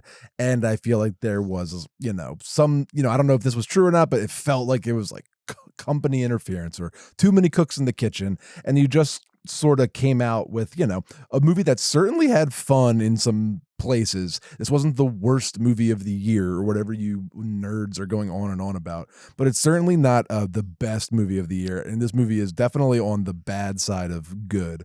The original Crow, Brett, he is somebody who here's something I kind of liked about this Crow update. Like, the original Crow is so fun and funny, and it's such a good movie, and they really, all of its bits and parts come together to really effectively sort of give you a very specific kind of Halloween goth Crow vibe. What are you, some kind of clown? Sometimes the Crow responds. No, do it like the Crow. He goes, sometimes. And he smiles because a goth is kind of sad. So, but that guy, I want to beat up. This new Crow, I do not want to beat this Crow up. This Crow, he'll cut your head off. This is like every guy that drives a forklift in Pittsburgh, just the thinnest guy in the world. You cannot beat him up. And he has a huge cock, but only because he's so thin that the cock gets extra space. The weirdest review of the Crow.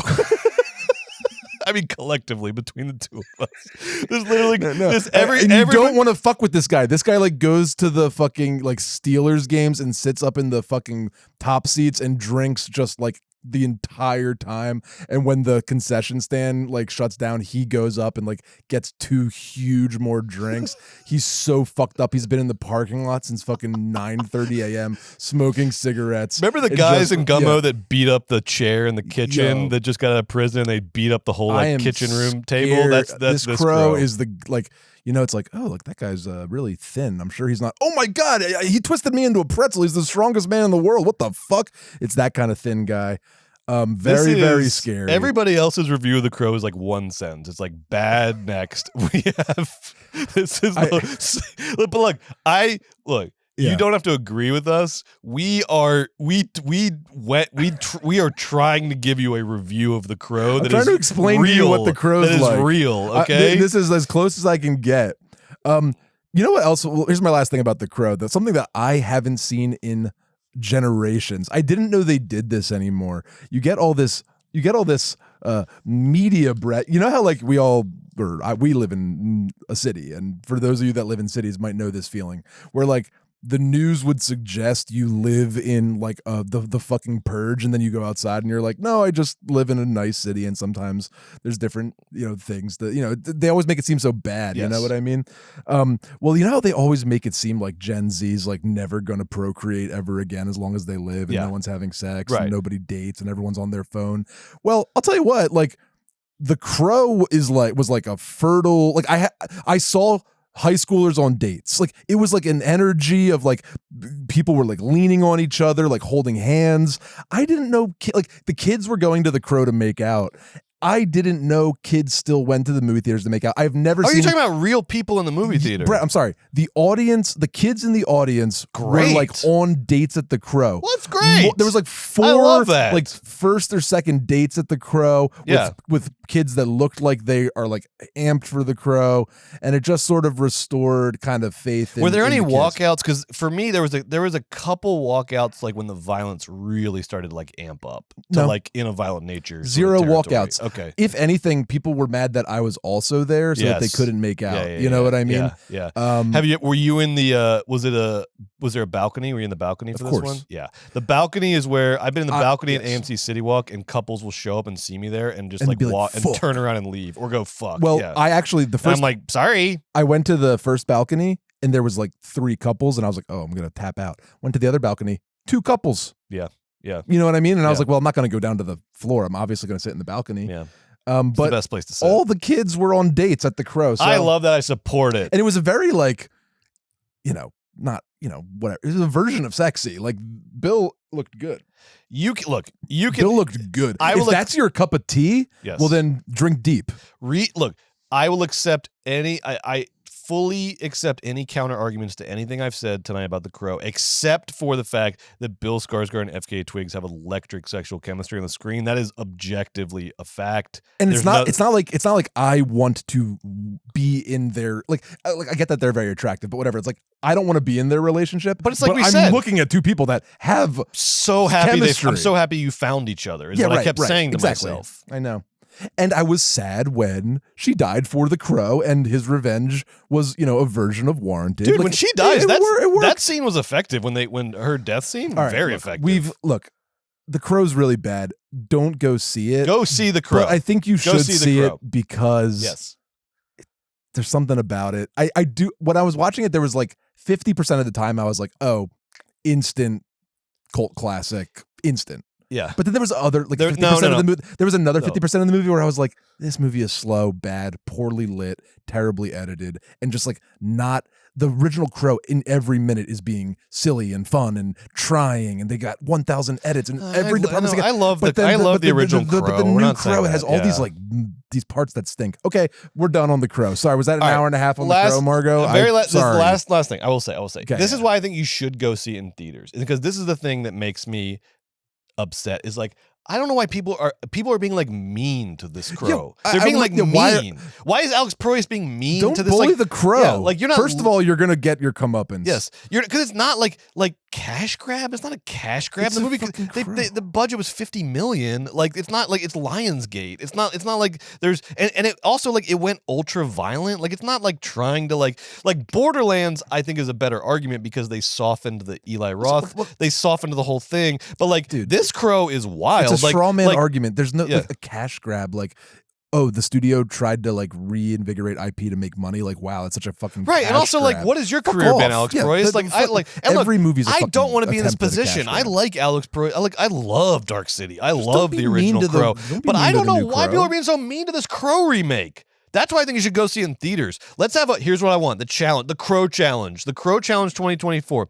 Even if you've agreed with nothing I've said, even if you like you hate the concept of this remake, I will say, go see The Crow weekend 2. Let's have a big weekend 2 for The Crow, because you have to admit people are being really mean about this thing, and I don't know why. And it feels like a thing that The Crow would fight against. That's what I'm people saying, being this man. mean Crow's to him. gonna get you. Yes. So let's all dress up. Go to the and you can dress up like Brandon Lee's Crow. You can dress up like Bill's Crow. You can dress up like Edward Furlong's Crow. You can dress up like that guy, that character actor who did the Crow's Salvation, and they barely put any crow makeup on him. God. They put like The Crow Salvation two black is streaks on so his tough. cheeks. All right. This is the Crow Challenge 2024. I want this movie to have a huge rebound week 2. Huge rebound. And then I want to then if this movie has a big rebound week 2, then I'm gonna tweet at Alex Proyas, and I'm gonna just be doing laughing emojis. Ha ha ha. Ah, ha ha ha. Look at you now. Signed The Crow. Crow 2 when? Thank you. Crow 2 when? Crow Rebirth when? Wonder how that all played. I don't know. I don't care. Thank you to the chat for hanging in For there. who? Thank you to Sharon for hanging in there, making some great What do points you about mean the original hanging Crow. in there? Are people just And like mass exodusing that you're sort of watching? What do you mean hanging in there? building up a. Oh, you're being a joke? I'm No, sorry. not joking. Oh, I'm just oh, sort oh. of emphasizing, and I'm trying to make it's dramatic. It's dramatic, building dramatic tension. You know. I'm so sorry. It's okay. Sorry, I was thinking about the Crow. It's okay. But thank you to everyone. Thank you to everyone for everything, except to the people who made fun of the Crow 2024. You're trash. All right. Unless I like you and we're friends. Yeah. Did you like DIDI? Oh, Joe. Okay, let's talk about an actually good movie. Okay. All right. So, I finally saw DIDI this week. I know it's been out for a couple weeks now. Everyone's talking about how good it is. Joe, Yeah. DIDI, Yeah. directed by Sean Wang, is written and directed by Sean Wang, is bar none one of the best movies of the year. Whoa. It is so fucking good. Whoa. And Better than Crow? as better than The Crow. We're talking about an actual good movie now. So this is just a phenomenal movie, coming of age, et cetera, et cetera. Very simple sort of plot, coming of age in sort of in MySpace era. It's incorporating like skater culture and early internet, This is me, man. internet culture. You will yeah. recognize it. You will recognize the world, but it doesn't fall into the trap of just being a nostalgia trip. Uh-huh. And one thing in particular I like, speaking of needle drops, one thing I really, really liked is it doesn't do period specific music for the soundtrack, which I liked. It just felt like, oh, this is just music that this guy likes, and it's well suited for the scenes. It's also not like Wes Anderson-y where it's like too obvious of needle drops. It's like very nice, well chosen music, but it's just one specific example of how this movie gives you period, but doesn't like rely on like period nostalgia for its effects. That's nice. Its appeal is in 3 very classic, just never lose things. It is funny, it is sad, and it is relatable. Boom, boom, boom. It does all of those things very, very, very well. Let's start with funny, because this was the thing I was most surprised by, because the trailer gave me a little bit of like, funny, haha, but not like funny. The trailer gives you like, it's going to be sort of like moving and the mother-son relationship, and it's going to be relatable. It might be a little precious. It might be a little heavy-handed. It was none of that. This movie, Joe, is fucking funny. Maybe the funniest movie I've seen all year. Damn. I was like laughing out, and everybody in my screening, we were like laughing out loud. It is so funny. And it's the humor, comes mainly from the like MySpace generation kids and all of their little hijinks they go on. And all the kids are hilarious. There's like little moments, like there's this scene where the main character, who goes by a couple different names. His mom calls him DIDI. His friends call him Wang Wang. His first name's Chris. So he goes by different names throughout the movie. And that kind of is part of it. It's kind of, like sort of where is he and who is he talking to? What name is he using? And that sort of tells you how he's identifying. And, so the names really matter and are interesting. But there is this moment where Chris is on Instant Messenger, which is like a big device in the movie. All the kids are talking through Instant Messenger. It's how you talk to your crush and your friends, etc. I've heard of it. And yes, and he's talking to his crush, and she's like, what are your ask him like what are some of your favorite movies? And he goes to her Facebook and looks at what her favorite movies are, and he just like picks one, and he picks A Walk to Remember. She has like The Notebook, Mean Girls, Anchorman, whatever, and he picks A Walk to Remember, and he puts A Walk to Remember, and she's like, oh my god, I love A Walk to Remember. And he's like, you see him like and everything is so like understated and like perfectly played. It's never played for laughs, and that's part of what makes it so funny. And he's just like immediately sort of tenses up in his room and is like, oh fuck. And then she's like, I can't believe you like that. It's like, it's not a movie I thought you would like. She's like, usually guys don't like A Walk to Remember. And she's like going on and on. And then he at the same time opens up a browser window and Googles A Walk to Remember, and he clearly didn't know what it was, because he just starts seeing headlines like chick flick, rom-com, all this, and then he just quietly goes, fuck. This little like fuck he lets out is so funny. And it's like there are just all these moments like that are just like cracking me up, and they're hard to like describe and talk about like most funny things are, but trust me, this movie was just like killing me in theaters. And speaking of that moment, this movie has so many relatable moments. There's another one where he's in AI, and in this moment, people in the theater literally like gasped. There was like audible gasps because it was so relatable and like oh, so hard to watch. He's on Instant Messenger, and this is after he's had a date with this girl, and she was like trying to make a move on him, but he's very like embarrassed about not being sexually experienced. He's like googling how to kiss and all this stuff, so he's very like sort of nervous about not having any experience. And she makes the first move on him, and he kind of like tenses up, and then she senses that and like backs off. And so and that sort of like puts everything was going great, and then that kind of like stalls out their relationship. And then later they're on Instant Messenger, and she's kind of like, are you okay, like you seemed a little like off at the end of the date, this and that. And he types this all out. He types out like, I don't have it verbatim, but something like, I was embarrassed because you touched my dick and I didn't know what to do. Like he writes out just the pure truth of what he's thinking. And then he's sitting there and he deletes it, and then he blocks her. And everybody, like, there was an audible gasp in the theater when he did that, because the moment is like so excruciatingly real of like, and the movie does this, it like uses AIM in this amazing way. You think of that again as like this thing that just could be there for nostalgia, but the movie uses it as a way of giving you internal monologue versus like he's playing with these like levels of feelings, the things that you actually feel, the things that you're willing to express, the things that you would never express. And he uses like internet culture to like play with these levels of a teenager's psyche, and it's so effective and so interesting. And he also nails this moment, this thing that happens when you're a teenager, where you don't know how to be cool and you don't know how to talk to people that you're attracted to, but you desperately want both of those things to happen. And so life becomes this just torturous like guessing game of like how to be cool and how to attract people that you want to attract. And it's this thing where you never know what's going to work or not work. And so sometimes you'll just like something will randomly work, and you're like, oh my god, okay, like she thinks I'm sexy and these people think I'm cool, like I guess that worked. And then you get a little bit of a high from that, and you start to think you know how everything works, and then just as quickly your luck changes and you say the wrong thing, you do the wrong thing, and then the wheel of fortune turns and you're back at the bottom of the social hierarchy. There's a moment where he's gotten in with these like older skaters, and because he told them he can like film, and he can do skating videos for them. And then they finally come over to his house to see his footage, and his footage is all like fucked up, and they're like, oh, I thought you could like film. And then his mom comes into the room, and she's like talking to the skaters and being very nice, and the skaters are like older, they're like 16, 17, 18. So they're just like, oh, cool, mom, and we're having this little chat. He thinks it's embarrassing that she's in there. He's dying. And so he like tells his mom, like, get out of here, get out. We're just like hanging out. Like, why do you always have to? And he like, slams the door on her. And then his skater friends are like, they're like, you can't talk to your mom like that, dude. Like, what are you doing? And he's like, oh, what? He's like, I thought that was embarrassing, and like I was being cool by like he's totally misread the situation, because again, he doesn't know, like he doesn't know tough. Grown and up, so like tough. and then all the skaters leave, and then he's like, oh fuck, like I didn't know that was wrong, I thought that was right thing to do. And like, oh, and then the relationship between, so that's funny, relatable, and then the other kicker is sad, Joe.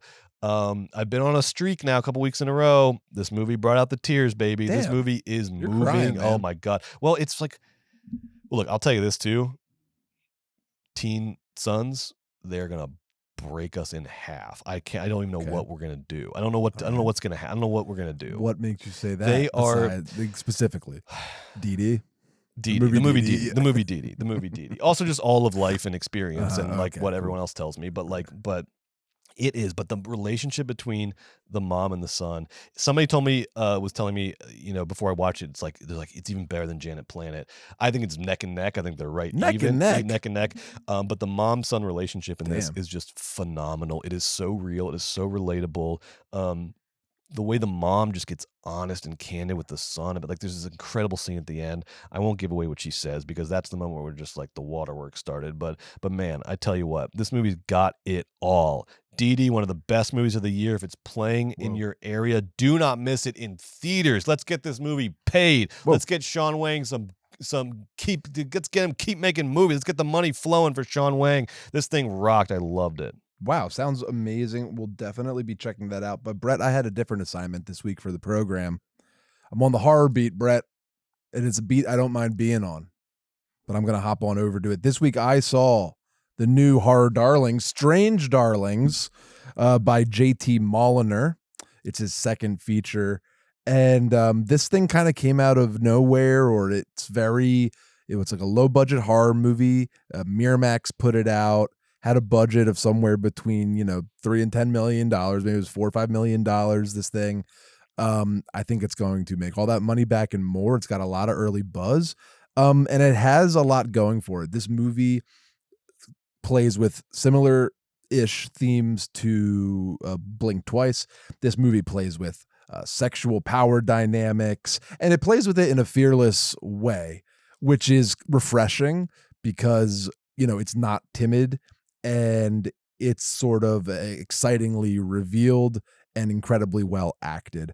So on that first point, things I liked about this movie, which I liked very much, the main performance by the main actress in it, Willa Fitzgerald, Brett, is like a slotted for really, at least for my list. But hell I hope yes. the real Academy Awards slotted for Academy Award contention. This is not. This is not a style. This is a fun. This performance might suggest like a stylized sort of performance, but it's so fully realized and so lived in that Willa Fitzgerald gives an amazing performance. I'm going to be a little vague because this is another great movie full of twists and turns, and it's no fun it's fun to go in blind to these kinds of films. But I want you to know that this actress is no joke. And better than the best horror performance I've seen all year. And I liked Hunter Schafer in Cuckoo very much, liked Micah Monroe very much in Long Legs. But Willa Fitzgerald in this movie, Strange Darlings, is truly excellent. And she saves some of the movie's deficiencies. Better than Nell Tiger Free in First Omen? Yes, better wow. than Nell Tiger Free in First Omen. Wow. Although, there's comparable high elements bar. There. Yeah. But Willa is so fresh and cool and funny and operating on so many different levels, navigating challenging material and saving the movie in certain respects and elements. And she's just giving. Okay. The cinematography was done by our guy, Giovanni Ribisi. Hell yeah. Giovanni Ribisi, you don't remember. He's at the end of Horizon. He's the villain in Horizon who we haven't met yet. At the end of Horizon Chapter 1, we see the very last frame of the movie, we see a picture of this man looking out on a road, and you say to yourself, what is that, Giovanni Ribisi? Sure is. But it is, and maybe he comes up in the second You might one. know him from that. You might know him from the time I saw him at Best Buy. Speaking of Best Buy again, you might know him from the Mod Squad. It's Giovanni Ribisi, baby. Giovanni Ribisi. You might know him from Scientology. Or as I like to call him, BDE Giovanni Ribisi, because this gentleman Brett, he didn't, I guess that's a thematic this evening. Giovanni Ribisi, he didn't say, I want to direct. I'm an actor. I want to direct. I want to direct. This is a good move. This I want to see more of King this. I want to see said, more of this. I want to be the DP. I want to see more of this. He's a cinematographer on this project. Cinematographers actually have to know shit. They're not like a director just gets to walk around, point, say yes, no. You have to know science. You have to know lenses. You have to know you math. have to know about exactly. You have to know about the stars and understand where the sun is. I love this. I want to see more of this and stuff. Now he shoots the film. At the beginning, I had a hesitation where I was like, oh, from a cinematography perspective, is this going to be self-indulgent? And there are certainly moments. There's like a split diopter, et cetera, where he's having fun. Pulled out the split diopter? Big time pulled that out. He's shooting on 35 millimeter, which the movie says in the title credits, which I'll get to in a second. Shooting on 35 millimeter. At the beginning, it's like very saturated, but not so much so that it's ugly. Like it just kind of raised my eyebrows a smidgy. I was like, uh-oh, is this going to become too stylized and too pretentious? Eventually, the cinematography settles in, and you get a very nice combination of like a beautiful image with effective cinematography. So really, honestly, as far as the shots go, the movie looked very, very good. And it was like handsomely decorated. Like the cars in this movie were carefully selected. Like everything looked really sharp for such a limited budget. And I really appreciated the cinematography. And as far as the themes go, again, grappling with, sexual power dynamics, heterosexual power dynamics, men, women, sort of a post true crime boom, men and women serial killer sort of relationships and how that all plays out. It's excellently acted by Willa. Her scene partner is Kyle Gallner, who's a horror movie veteran. He does excellent work. So, all of that was the good stuff for this film, Brett, but the film had some bad things too. And where this movie really failed was in sort of the editing and really in the direction. There is this device used by this movie, Brett, that you would literally, as Bart Simpson would say, have a cow. They do the most egregious title carding you've ever seen. Brett, the title carding would make you sick to your stomach. It's so embarrassing and so like I've said it once, I said 100 times. If I wanted to read a book, I would be a hell of a lot smarter than I am right now. I want to watch a movie. Stop making me read. These title cards are very brutal, and what it does is this movie's edited all out of turn. This isn't a spoiler. It happens in the first second because the first chapter, Brett, that you see, it's chapter 3. Oh God. Chapter 3, we start with "Don't You See?" Why do you do things that I have to like? I'm gonna have to like pretend that you didn't do it in order to watch the movie. I have to like ignore it. It's a credit. It's a credit to the acting and to actually the camera work. That after every title card, it takes about 3 or 4 minutes for it to wear off. No more chapters. But you do snap back. Chapter 3. No more chapters. So your movie has an interesting way of doling out information. To go to say chapter 3 and then make it so obvious and so ugly and so garish. Chapter 3. It speaks to of insecurity that you did not need. It actually speaks a little tiny bit poorly of the director, who did a really good job. But it would suggest that you had this Willa Fitzgerald performance right there, which you shot beautifully, or at least Giovanni Ribisi shot it beautifully. But you just like, it didn't just like the title card thing kind of made me feel like this guy doesn't know what's up. But then I learned about this guy, and this guy is a real one. Listen to this. Like I snapped back because look at this guy. He's a Las Vegas native. He puts his dad in all his movies. His dad has one of the funniest lines in this movie. That's great. His mom is a musician. She's on the soundtrack. Love it. We love that. And most importantly, after this film tour is up, he's going home, Brett, because his family runs a seasonal haunted house business called the Freakling Brother Horror Shows in Vegas. Okay, which USA Today once referred to as the country's, quote, scariest haunt. Okay, so obviously this guy is the man.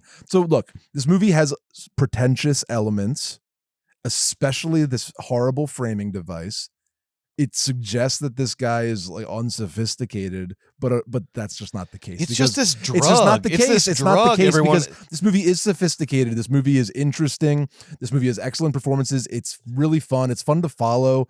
It has good pacing, but Brett, it has some bad stuff too. Look, but overall, good movie. If Peter Jackson didn't need to use chapters for his Lord of the Rings trilogy, you don't need to use chapters for your 90-minute horror movie. It's rough. Do the movie, okay? The chapters add nothing, and they take away a little bit. They take away a little bit of enjoyment. They took away a lot. There you go. This Even movie, worse. this movie is egregious. It's really ugly.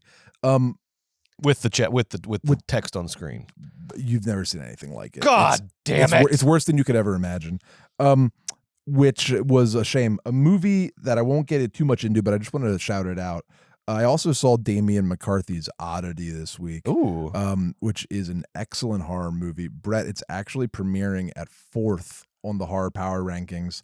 And just for the power rankings, Strange Darling is going to be premiering at 5th or 6th, guys. So 5th or 6th. Wow. Yeah, no, like it really was that good. Strong. I want to see it again. There were things I hated about it, but I'm going to watch it Strange this week. Darling's I'm going to watch it this week. I good. can't wait to see it. I haven't seen it yet. I love you guys the see acting. DD. I'm going to watch Can't Strange wait for Darling. DD. Yeah. And you all have to see The Crow in theaters if you haven't already. That's the You Crow don't. Challenge, baby. That's the Crow Challenge. If you want to do the Crow Challenge, you have to see it. You're doing it because everybody's been too mean to the Crow. So we're all doing the Crow Challenge this You gotta weekend. be nice to I'm the going to see it Crow, or he's again. gonna I'm going to pull go his see it katana again. Yep. Thank you all for hanging in there. Now, let's say a quick, you're going to see behind the scenes here. Do you have time for After Hours or Trailerpalooza? Should we do it tomorrow? No, let's do it right now. You got time for it? I Okay. think we do. Okay, all right. We'll do an hour of Trailerpalooza. Okay. Ish, right? Ish. All right, and that's going to be only on the Patreon for the Patreon viewers. So stick with us on the Patreon, patreon.com/movies, baby, with 5 Ys. We're going to be watching trailer after trailer after trailer after trailer, all the upcoming movies for the rest of 2024, and we're going to be saying, what do we think? Are we into this? Are we not into this? What's going on here? What do we think this all means? What can we expect? We're going to have a lot of fun. You know what it is when you gather around the computer with your friends and watch all the trailers for the new movies. That's what we're doing as a group. It's going to be a blast. So don't miss that. Only on the Patreon. Be available for replay tomorrow, Friday, on the Patreon as well. That was a fun. Oh, and next week, wow, this is going to be interesting. Next week, okay. Speaking about box office doldrums, we're going to watch, against our better judgment, we're going to watch, because we have to, Dennis Quaid's Reagan. I don't know who directed it, but I'm just calling it Dennis Quaid's Reagan. Dennis Quaid is playing Reagan in a biopic. We're going to watch this. I think my guess is I'm not going to have a Crow experience on this one. I might, though, where I'm going. You might, but right. I'm going in expecting a stinker. I think I'm going to get a stinker, but we have to be honest. So we'll see. tell you. We're also watching a movie that I liked the trailer for in 1992. I like the cast. I like the cast. Ray, I mean, this got to be Ray's. Ray just keeps from the grave. Ray keeps showing up in movies. So Ray Liotta. This might be the last Ray Liotta performance ever on screen. 1992. It's about a robbery that takes place against the backdrop of the 1992 LA riots in the wake of the Rodney King verdict. So like a little noir against the background of the LA riots. I think it could be interesting. We'll see. And then we're also on the Patreon next week on the After Hours, Hour 2.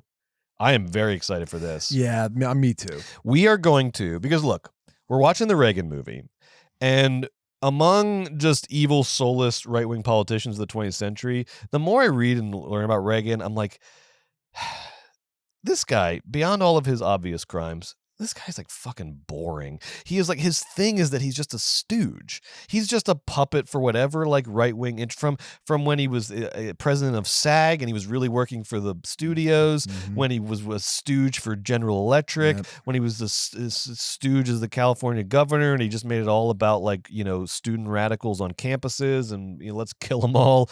And then as a politician, he was just a stooge for the ascendancy of the religious right, and the sort of the sort of 1% trickle down economy that we all have to live in ever since. It's why we can't buy houses.